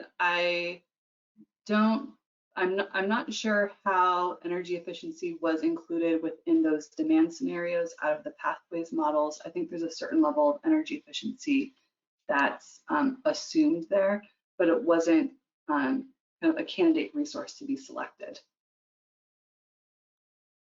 Okay, thank you very much for those clarifications, and I definitely look forward to reading through the report and being able to discuss in more detail. So just my final kind of wrap up is, again, we have the opportunity, particularly recognizing Mr. Jane's comments about the need for addressing upfront costs and capital investments for the most disadvantaged areas when it comes to electrification. California is the 5th largest economy in the world. We have a huge opportunity with the budget surplus to invest in what benefits the most overburdened communities. It will benefit and improve quality of life for everyone rather than deepening inequality and relegating most of us Californians to lower status than the wealthy few. So really appreciate, again, the thought, analysis, and detail that went into today's presentation, and look forward to discussing further. Thanks so much, Catherine. Maybe I'll just follow up on one quick thing. I can follow up with you. Liz referred to the SP100 reports inclusion of some of the social cost and some of the public health numbers. She's right that we were able to put something in on the back end. Like she said, it was, not necessarily comprehensive, but it was the best we could do, with the time constraint. So I can follow up with you and point you to that part of the report, and maybe we can have a follow-up conversation. So thank you. Let's see. So Lon, are there any other committee members? So far, I'm not seeing other committee members raise their hands. Okay, thanks. I just wanted to make sure. Okay, so thank you to our committee members for those insightful and thoughtful comments. Look forward to working with you more in the coming months. And so now we'll open it up to the broader audience. Again, a reminder for attendees to please use the raise hand button. The meeting organizers are going to unmute you in the order that you've raised your hand. If you could please state your name and affiliation before asking a question or before making a comment, that would be appreciated. We also encourage you to submit written comments. As I said before, we do have a 30-day comment period that will close at midnight on July 9th. So the docket link is shown here, but you can also go on the scoping plan website page and find that there as well. So Lon, if you could, I guess, start with the first public commenter. Sure. First up, we have Julia Levin. Good afternoon, Julia Levin with the Bioenergy Association of California. I want to thank you all for the really hard but important work that you're doing. I am very concerned, though, about the presentation from the CEC. Ms. Gill, it's not personal to you. I've had this concern for a while. We are in a climate change scoping plan process, and climate change and the urgency of reducing carbon reductions should be paramount. And within that category, by far the most urgent thing we can do, and more than a third of the 2017 climate change scoping plan relies on reducing short-lived climate pollutants, which are by far the most damaging climate pollutants, both to the climate and to public health. And that is particularly methane and black carbon, which are mostly emitted from organic waste, either open burning of forest and agricultural waste, or landfilling, or dairy methane, dairy manure methane. Every single one of the state's climate plans calls for increased bioenergy as a critical tool to reduce short-lived climate pollutants. And that includes the current climate change scoping plan, the short-lived climate pollutant reduction strategy, the forest carbon plan, and the natural and working lands plan. More recently, the Air Board also adopted a plan to phase out the open burning of agricultural waste that calls for an increase in bioenergy development. And the Forest Biomass Utilization Plan adopted by the Forest Board of Forestry last fall calls for the same. In addition to all the state's climate plans, California has enacted 9 or more laws in the past decade that require the increase in in-state and delivered biogas and bioenergy production as well. And that includes the SP100, which created the biomat, but several other laws as well. So I just am really having a hard time understanding why the Energy Commission's projections include no increase in biomass and don't even really mention biogas. It's unclear from the slides whether the term biomass is meant to be both, but they have very different operational characteristics. But in any case, it's just hard to comprehend, given all the calls in the state's climate plans and climate laws, as well as other legislation, why the Energy Commission is not projecting any increase in bioenergy. And why even on the slide that talks about the study areas, when it refers to zero carbon dispatchable power, well, that could be biogas. In fact, biogas and biomass are the only form of energy that can provide carbon negative emissions, very substantial carbon negative emissions. So this would be troubling in any context, but especially in the context where we're trying to develop a climate change scoping plan with very critically needed but aggressive climate change goals. The last thing I want to say is Mr. McGarry mentioned earlier the importance of cost-effective carbon reductions under SB 350. And the California Air Resources Board just a few weeks ago released a report to the legislature on the cost effectiveness and overall effectiveness of the state's climate programs. And bioenergy related programs ranked top in both categories. In fact, on cost effectiveness, by far, the most cost effective investments the state has made have been in dairy digesters, which reduce methane from dairies and produce energy, as well as using diverted organic waste from landfills for energy. So I really urge the Energy Commission to coordinate with your sister agencies, above all the Air Board, but Cal Recycle, Cal Fire, the California Department of Food and Agriculture, and even the Public Utilities Commission, which in the SGIP, in the biomat, and in the IRP proceeding is proposing increased bioenergy development. So Liz, I don't know if there's time to respond to this, but it is really concerning the lack of any real focus on bioenergy in the Energy Commission's projections. Thank you.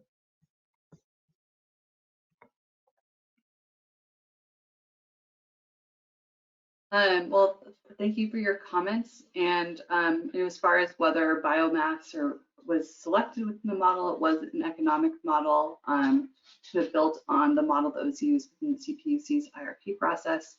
And so within the SP100 implementation process, we are going to look more into these environmental and social costs and look forward to continue engaging with you through that process. Yeah.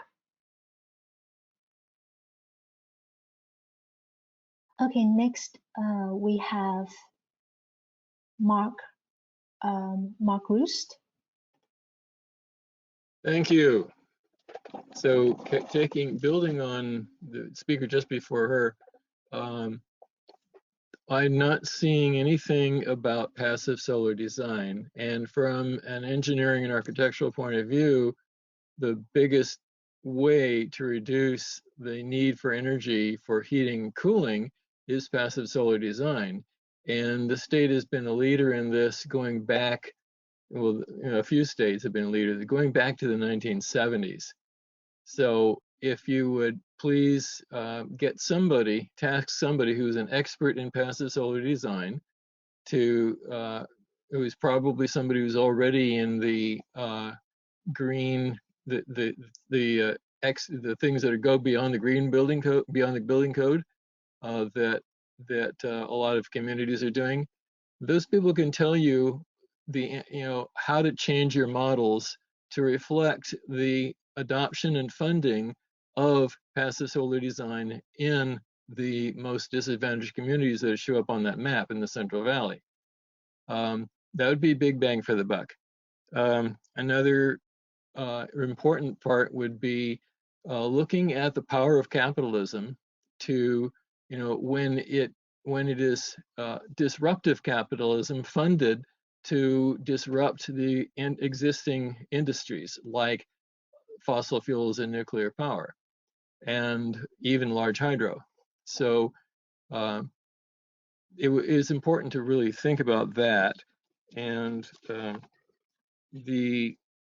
one particular thing, somebody said 1 gigawatt of new storage is included in a projection. We're planning to make 150 gigawatt hours of storage per year out of our first factory, which we're expecting to be disruptive. So it would be great to, I will put together some written comments, but it would be great to do a parallel track where you say, okay, this is the one the track of analysis we have to do based on the political situation we're in, where we came from, incrementally moving forward from where we've been. But here's the disruptive track, and then here's what's possible. And the key thing here isn't that we validate its possibility as much as we say, if these things are viable, if these things happen, then according to the calculations and all the modeling we've done, this is what this alternative paradigm shift thing does to the model. So, because that's the thing that's the hardest for people on the outside of your situation to be able to do anything about, is to, how do we model that? We don't have the resources. You're doing the modeling. Let's show an alternative scenario. That's the word I was looking for. Alternative scenarios that use what's possible and what will be possible technically to completely disrupt the existing status quo in terms of energy.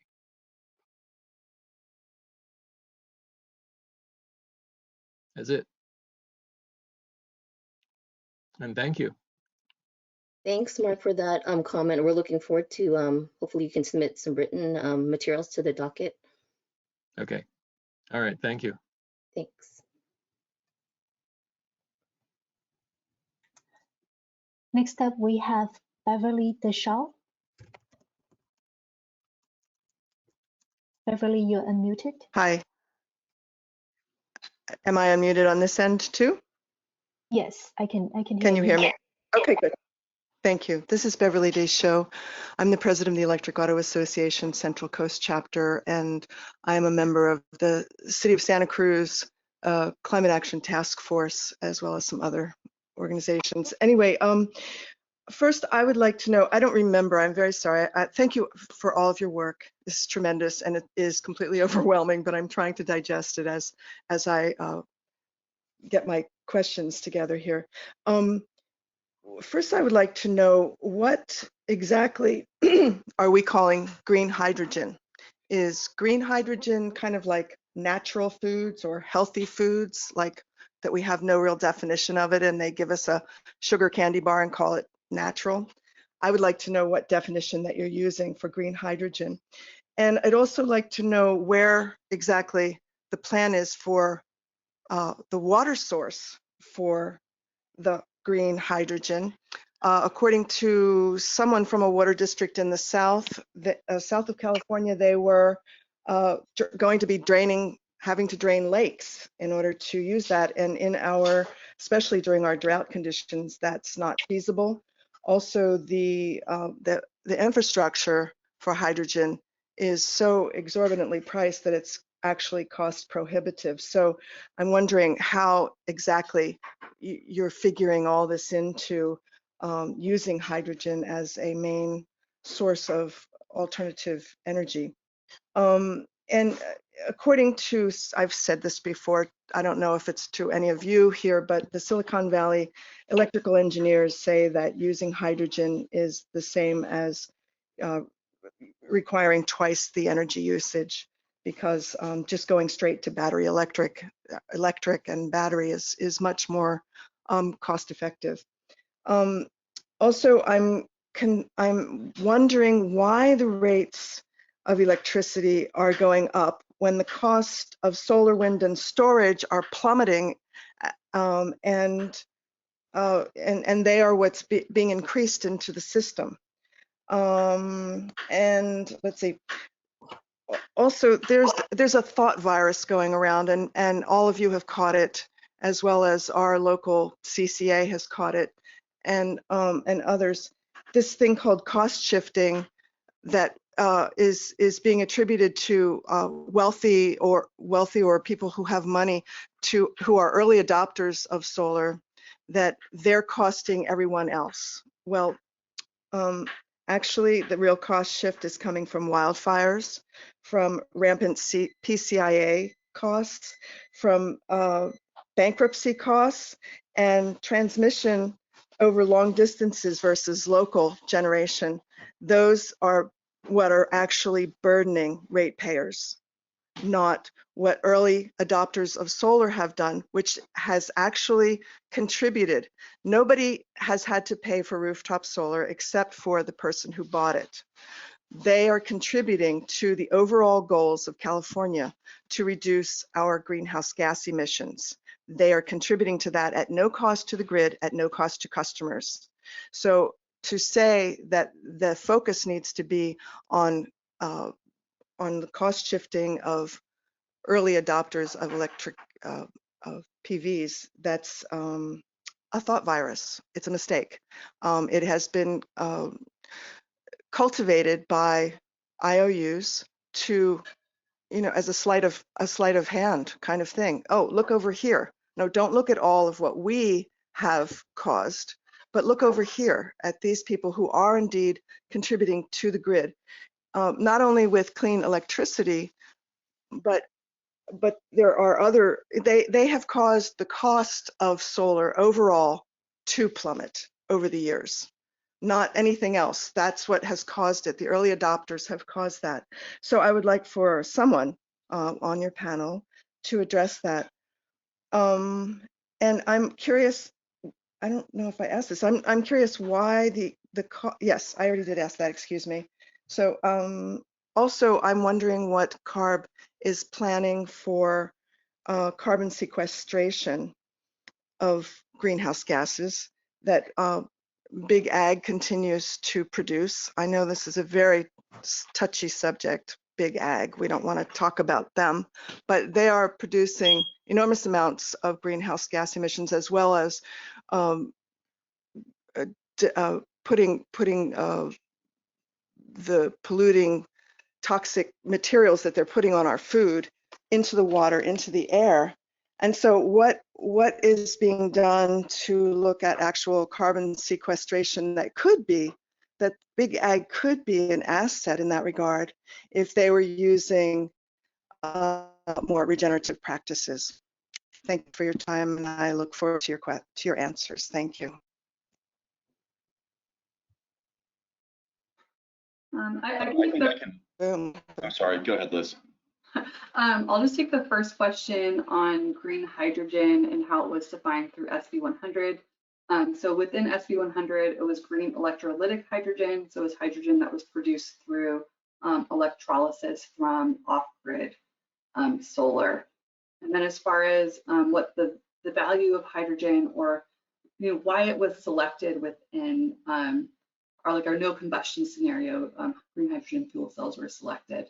And so it's selected effectively for being a firm resource, so it has capacity that's available on demand, whereas with batteries there can be, at a certain point, issues with their capacity value and their ability to to charge up, although there were quite a significant level of battery storage that were selected.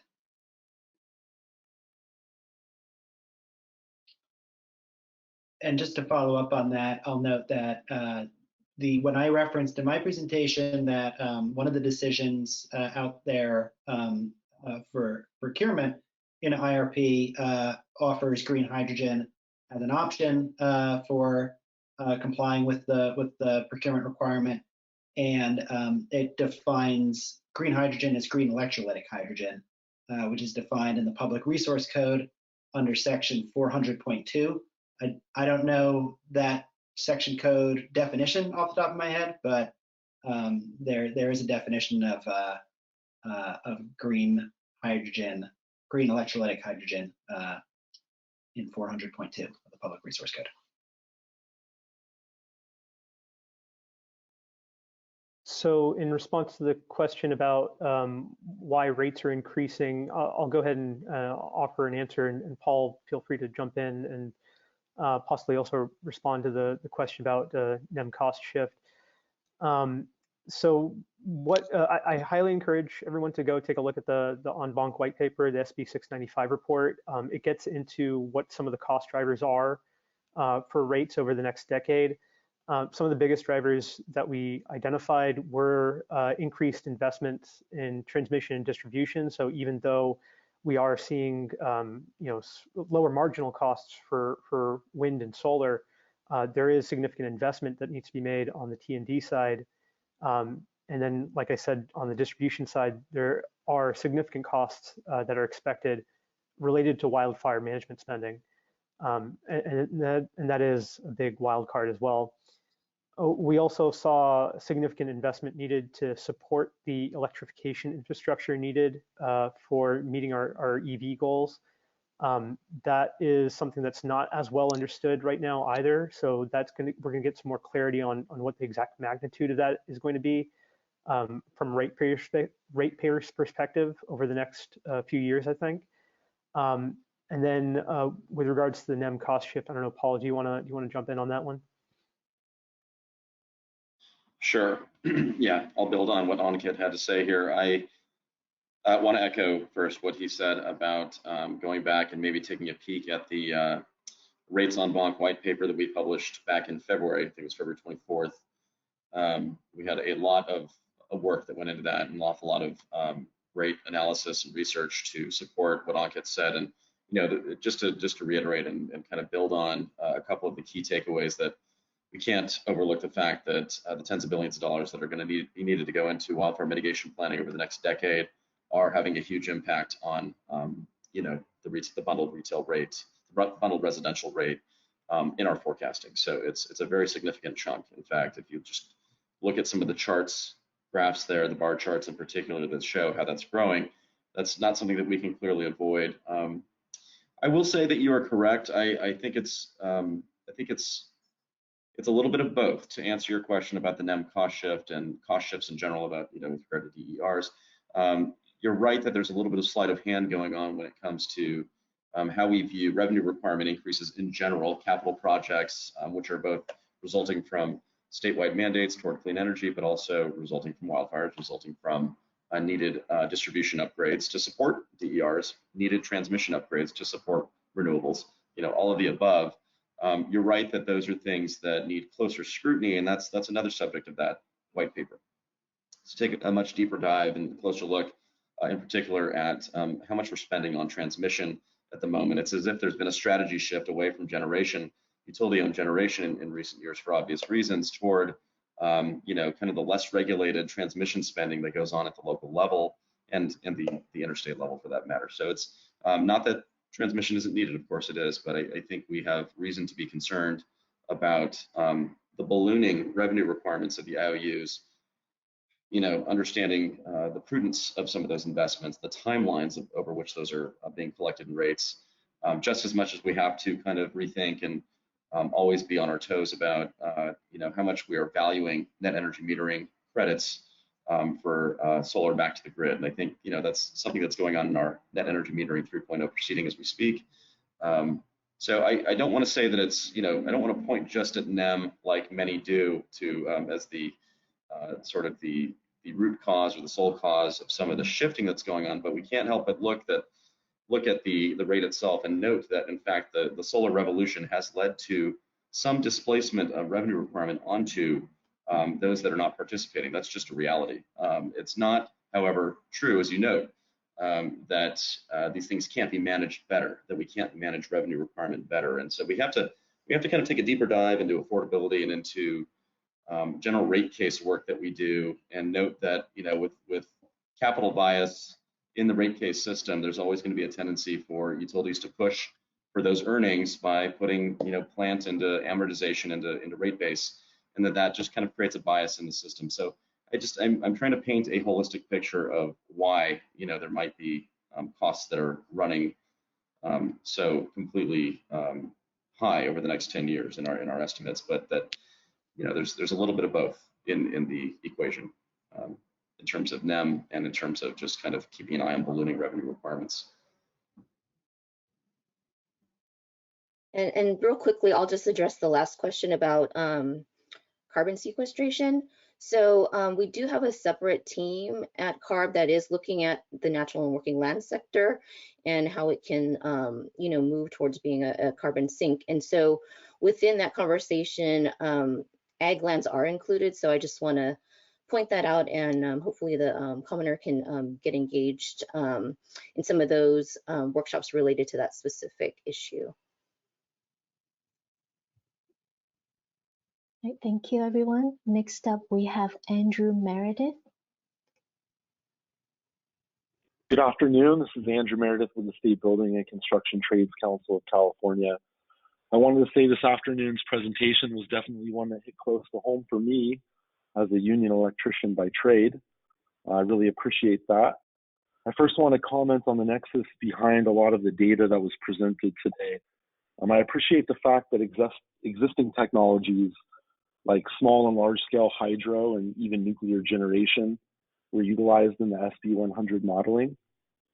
I also appreciate that we are acknowledging the prospects of offshore wind in this modeling, which is really a frontier that California is just scratching the surface of. The takeaway that I'm getting from the data presented today is that we have a lot of work to do on the power generation front if we're going to meet the increasing needs associated with a decrease in fossil fuel utilization. That being said, though, there's nowhere in the United States doing more to convert their power grid to renewable technology than right here in California. That's something that I think all agencies and sectors can be proud of.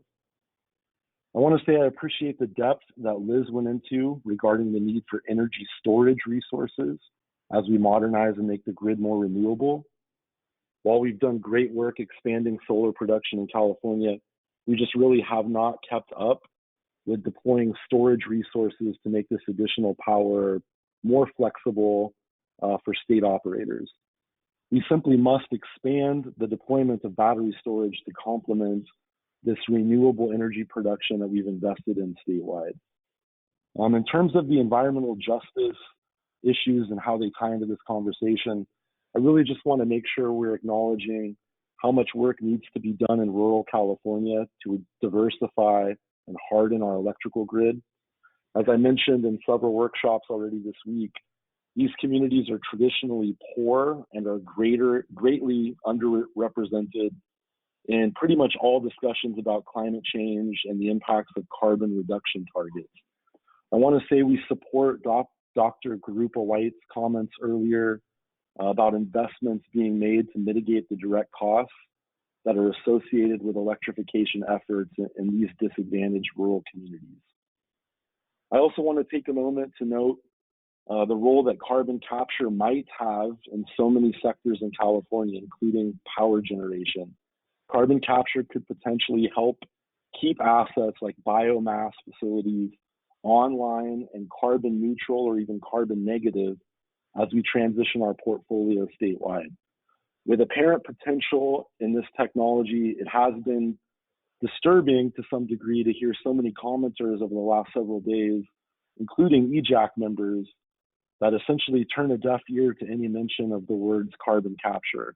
Why in the world would we be ignoring any technology that can help get us to the 2045 benchmarks? I promise you the Biden administration isn't. They seem to understand the potential that exists in carbon capture. For example, when they announced their goals to have 100% CO2-free electrical production by 2035, the White House acknowledged the utilization of power plants retrofitted with carbon capture to help meet that goal. I want to acknowledge and commend the several EJAC members that have been on these workshops daily, engaged, commenting and asking questions.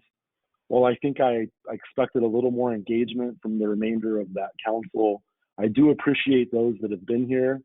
I'm hopeful that the other EJAC members have been involved and engaged behind the scenes, asking their questions and learning about the important information that's been conveyed in these workshops. Lastly, I want to acknowledge something that we heard at the first EJAC meeting from several members. There was an expressed belief that labor has little to contribute to the scoping plan process as a seated partner on the EJAC. Ironically, we've been very engaged over the last 3 days, just as we've been in these discussions over the last decade, and we've learned a lot from the various presenters. We believe and acknowledge that climate change is real and that it's a threat to the human race. As we've always demonstrated, we can be a productive partner when we are engaged in the process. We have a wealth of knowledge specific to how renewable energy technology is deployed in California. We know the manpower requirements associated with the infrastructure needed to meet the state's goals. We do not come to the table looking to make enemies or get pounds of flesh from our critics. We come looking to partner and we come looking to learn. Make no mistake though, when our voices are marginalized or explicitly excluded, we are a formidable, tireless, and motivated foe. We exist to elevate and keep workers in the middle class in California through the learning of a trade. We fight for workers, we fight for safety, and we fight for dignity in the workplace. We fight for a fair and just society. We will never stop doing any of those things, and we make no apologies for doing them either. Thank you again for the opportunity to engage.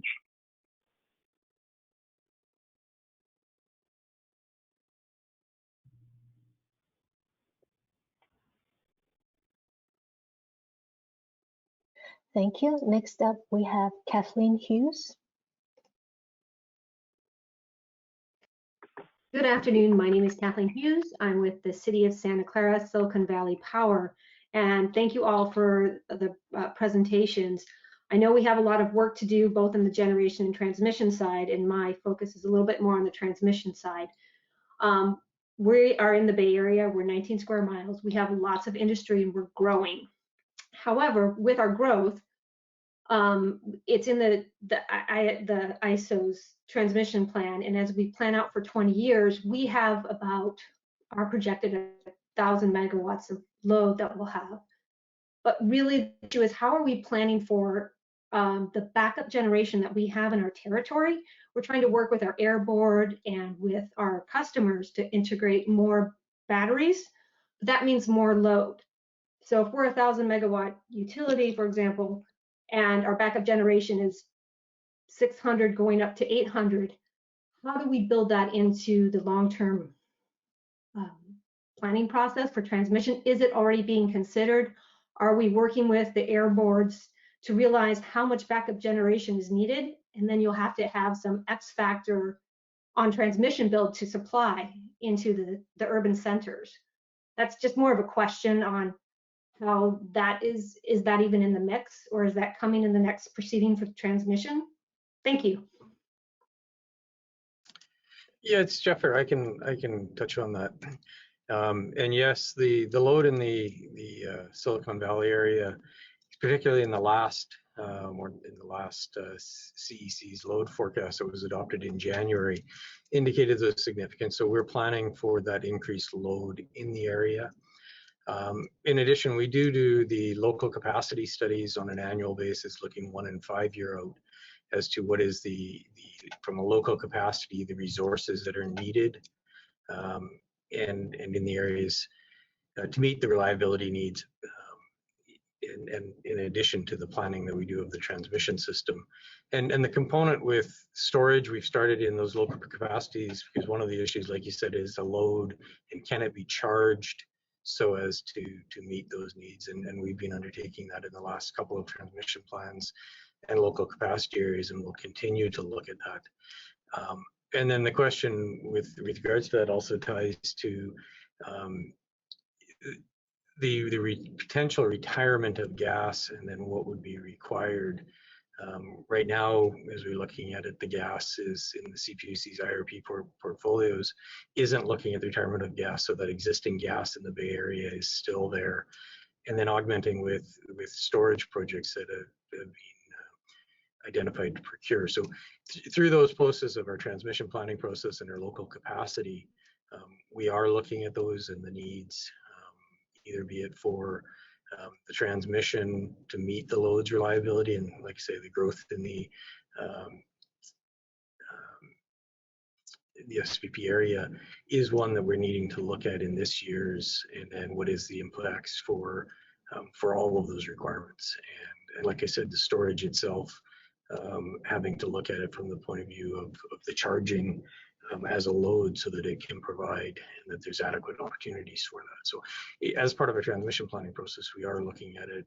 And like I say, the increased load will drive some of that in this year's transmission planning process.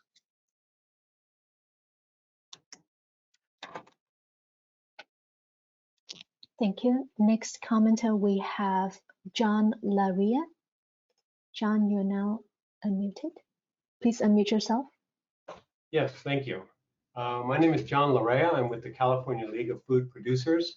I represent the large industrial food processors operating facilities in California. First, I would just want to say I appreciate Mr. Jane's presentation on residential rate impacts, but it would have been nice to have seen an analysis of impacts on commercial and industrial rates as well. The ability of businesses to absorb or pass through these costs associated with the accelerated build-out will have a major impact on the costs of goods, on jobs, and on the markets that our industrial manufacturers operate in. Hopefully, this will be a topic in a future workshop. I'm also concerned that there's been no mention of nuclear power across all the days of this kickoff workshop. The SP100 report glossed over the issue by alluding to a 40-year-old law, despite the significant advancements in nuclear technology since 1976. If we're looking at reliability and capacity associated with this, I don't think that we can ignore what's happening in the nuclear field as well. If climate crisis is as urgent as SP100 cites, and it cites it numerous times in the report, we should not be excluding any technologies that may help the state reach its emissions reductions goals sooner. I'm hoping that there are nuclear proponents or experts familiar with the most recent nuclear technologies and developments who may be listening to this webinar. I'm hoping they'll consider getting involved in the scoping plan process. I just do not understand why we are not looking at this. The food processors are a primarily thermal industry. You're looking at decarbonizing the entire state, which means that you're going to look at reducing our boilers to electricity. We need the reliability associated with this if you're going to drive us towards electric boilers. And we need an infrastructure that's going to be able to support our processing needs. Nuclear power, especially the new types of modulars that they're looking at and demonstrating now, may be one of the answers to the problem that we're looking at. But apparently it seems to be ignored. So please, let's take a look at this. You've got the resources to look into these areas. There's experts out there that can come in and give us a good example of this. And frankly, the ratepayers of California deserve to hear how nuclear technology can be a part of this solution. Thank you.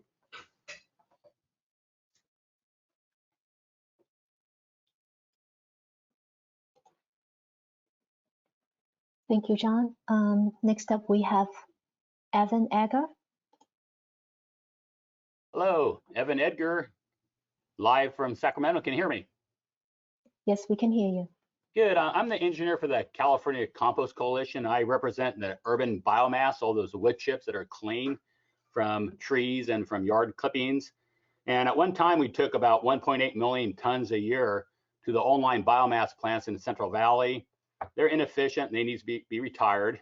We're only doing 1 million tons a year now because we got crowded out by forest sector waste. So bioenergy online, is being phased out, but there should be a role for bioenergy in the future. We have all that agricultural waste being burned in the fields. We have landfills filling up. We have the forest fires. So in 2018, there was 3.1 million tons of urban wood waste, pallets and trees, and got put in landfills. And we have a state law called SB 1383 to remove organic waste from the landfills by 2025. So we got to remove 2.6 million tons, more tons by 2025. So there's a lot of urban biomass out there. And what I see in all the future reports from both CEC and CARB is that you're crowding out bioenergy. There is no role for urban biomass, let alone forest and ag biomass. And there's a lot of newer technologies out there. Biomass gasification is only 3 megawatt. They're up and running. They're community scale, microgrids. We have some CCAs involved with signing up for biomass gasification. There's a biomap program that was extended another 5 years by the PUC for up to 250 megawatt of additional power coming from biomap program, and that is the model for the future that doesn't need to be phased out and need to be phased in at community scale. One of the aspects of biomass gasification is that we use clean wood chips, and the ash that comes off it is called a biochar. And we use biochar all the time with the California Compost Coalition. We've done a lot of studies on compost and biochar, and it is sequestered in the soil for thousands of years. The Lawrence Livermore Lab published a report last year that showed that compost and biochar are carbon negative and cost effective. So what I would say is bring in this Lawrence Livermore Lab report, take a look at the biochar, and this is a carbon negative energy source that is happening now. It's not something in the future. It's small scale. I permitted 10 of them throughout California in the forest sector and the urban sector and ag. So we need to move forward on that. I'm very doubtful that this process will actually do anything for biomass. There seems like little hope. That's why we sponsored a bill this year, AB 1086, an agri-query bill, is to have an organic waste scoping plan, because the state and their silos among all your different departments can't manage what's going on in the forest sector, let alone the ag sector, let alone the urban sector with all these organic waste. And there's no role for it in your plans. I don't see any role for biomass anywhere except for let it burn in the sky, let it burn in the fields, and let it fill up the landfills. So I implore you to look at the Livermore Lab, look at biomass, and carve out a role for bioenergy in California for the future, for community scale microgrids for community choice aggregation. I'm the California Compost Coalition. I'll be submitting comments. Thank you. Thank you, Evan. Next up, we have Danielle Mills. Hi, thank you everyone. I'm Danielle Mills with American Clean Power California. Can you hear me okay? Yes, I can hear you. Thanks.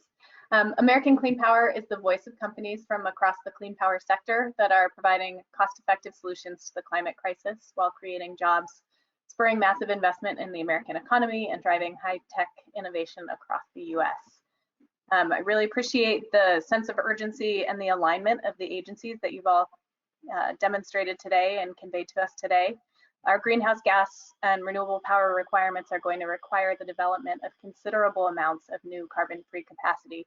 And to ensure that the state can meet greenhouse gas reliability and affordability requirements, the state must focus on strategies that facilitate decarbonization at least cost to customers. So we appreciate your attention to that.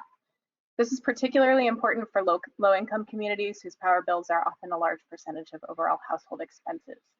And as the ARB continues to rely on the electricity sector for other decarbonization strategies, an updated demand forecast that accounts for increased electrification across the economy will be critically important. And then on costs, it's also important to clarify and communicate what's causing the T&D rates to increase. There has not been a lot or enough recent investment in new transmission or transmission upgrades to access low-cost renewable and reliable power. And in fact, with attention from the transmission owners and the agencies, California could unlock an additional roughly 5 gigawatts of new shovel-ready, low-cost wind, solar, and storage resources in time for Diablo Canyon's retirement, and will enhance reliability and update and modernize our infrastructure and make it safer and more resilient. So particularly as the state moves forward with electrification strategies, accelerated and increased investments in transmission and infrastructure are going to be really important. So I hope that you can take that urgency out to the transmission and infrastructure discussion as well, and focus on transmission development needs to facilitate the timely achievement of the state's decarbonization and electrification targets.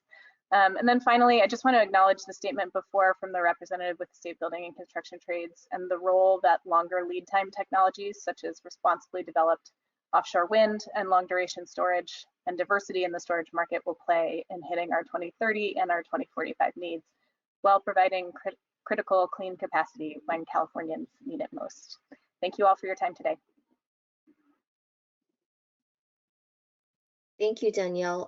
I just want to do a quick time check, Lon, since we're getting close to 4. I just want to respect people's schedules, and maybe if we could like do the last 2 commenters. You know, I'm sorry if there's folks waiting and we're not going to get to everybody today, but like I said, there is the written comment docket, and so we encourage folks to use that because I have just a couple of quick close-up slides after we take the last 2 comments. Sure, thanks, Stephanie. The next up we have Bill Zorbel. Hey there, good afternoon. You guys have had a very busy day. Paul, you're doing double duty today, so appreciate you hanging around for this one. Again, I'm Bill Zobel with California Hydrogen Business Council. Thanks for taking my comments. I'll make them brief. We will submit written comments as well. Very much appreciated everybody's overview today. I'll mention again in this meeting, as I did in the last one earlier this morning, that this is the time for us to be bold in terms of our scenario modeling for carbon. Scoping plan gives us all the opportunity to do that and ensure we're integrating some out-of-the-box solutions, if you will, relative to the decarbonization plans that are disruptive for the state. James, I appreciated your review in the IRP process. We're all submitting comments on that today, as you know. They're due. The only thing I'll say here is that the 300 megawatts that's out there in the APD or the PD, I can't remember which one, is only about 2.6% of that requirement. That's a little small for green hydrogen. We'd like to see that be a lot bigger. And we're submitting comments to that effect and just wanted to make that point here. To that end, it sends a stronger signal to the market that green hydrogen has really got a role to play. Liz, appreciated your thoughts on the SP100 report. Looking forward to working with you on that as we go forward. I got a question for you. And I know green hydrogen is not defined, and people have already talked about that prior to this, and we all use green and renewable a little bit interchangeably here, as they do across the globe, but we'll get around to that. But how are you intending to integrate green hydrogen into this next round of SP100 modeling? Yeah, so green hydrogen was included in this latest report. So is green electrolytic hydrogen produced off-grid by solar, and we'll continue to be evaluating and looking at the cost curves moving forward. Will you be looking at blend scenarios at all? Hydrogen blend scenarios through turbines? So we haven't scoped out which scenarios that we're planning to look at. So definitely looking forward to engaging with you as we develop those scenarios.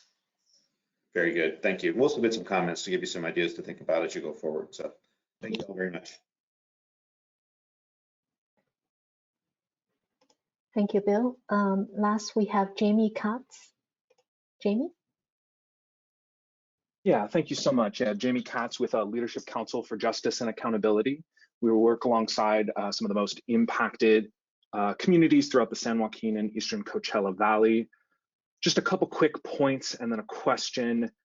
Just want to echo the comments of CVAC earlier that we strongly oppose any funding or support for the deployment of biomethane in dairy digesters. We work alongside communities located near clusters of industrialized dairies with thousands of cows that are impacting their air and water. And these investments in California in recent years of $650 million has done nothing more than incentivize the expansion of the herd size of these industrialized areas, which only create greater harm for these already pollution burdened communities, when there are other technologies that are better positioned to meet California's ambitious climate goals. Another additional point, wanted to echo comments that I heard earlier about supporting the grid reliability in unincorporated rural communities in order to support the deployment of building electrification in those communities.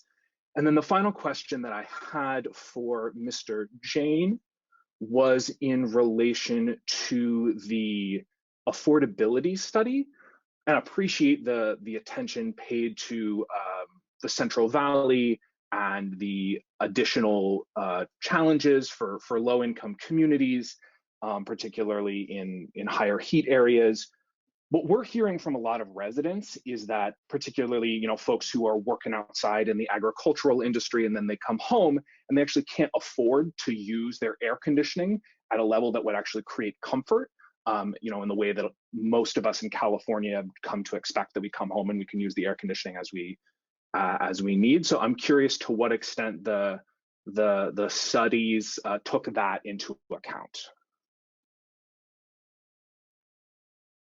So the way that those metrics are structured, we try to put everything kind of on a common basis so that we can compare affordability across different parts of the state. And one way we did that is by trying to standardize the quantity of electric utility usage that we think is an essential usage level. The way that we did that, while controlling for variations across different parts of the state in terms of the climate, was to define essential levels of electricity usage as the baseline allowance quantity, the quantity at which customers are billed using the Tier 1 rates. So I guess your question is about how do you account for customers who are reducing their usage behavior, modifying their usage behavior because of affordability concerns. I'd say that the way that these metrics are trying to address variations in usage is by trying to keep it relatively standardized across the state by relying on that baseline allowance level, and focusing on the variations in affordability that we see once we put the usage on that common basis. I'm not sure if that answers your question.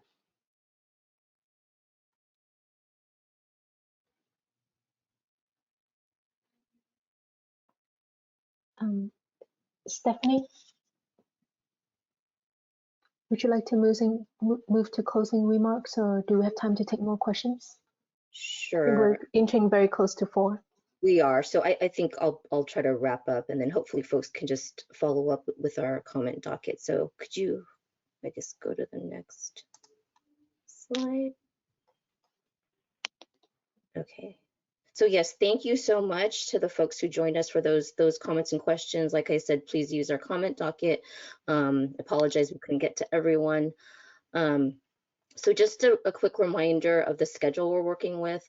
The statutory deadline does require us to adopt the update by the end of next year. So following this week's kickoff, there are going to be many opportunities to engage in the development process through various workshops, environmental justice advisory committee meetings, and also individual community meetings.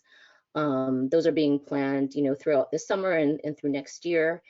And ultimately, what we're working towards is release of the draft scoping plan in spring of 2022 for a 45-day comment period, followed by the first of 2 board meetings, and then release of the proposed final scoping plan in fall of 2022, with adoption by our board by winter of next year.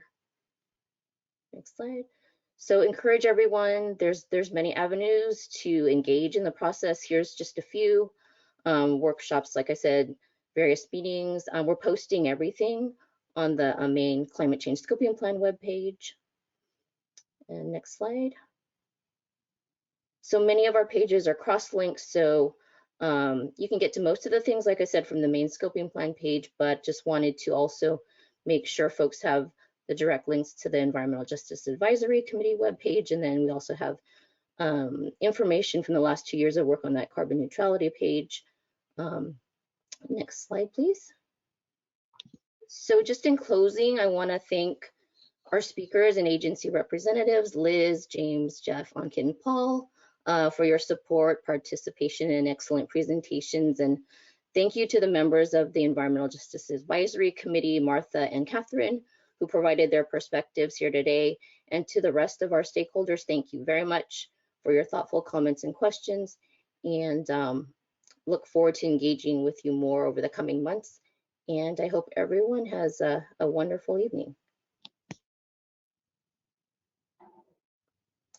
Thank you.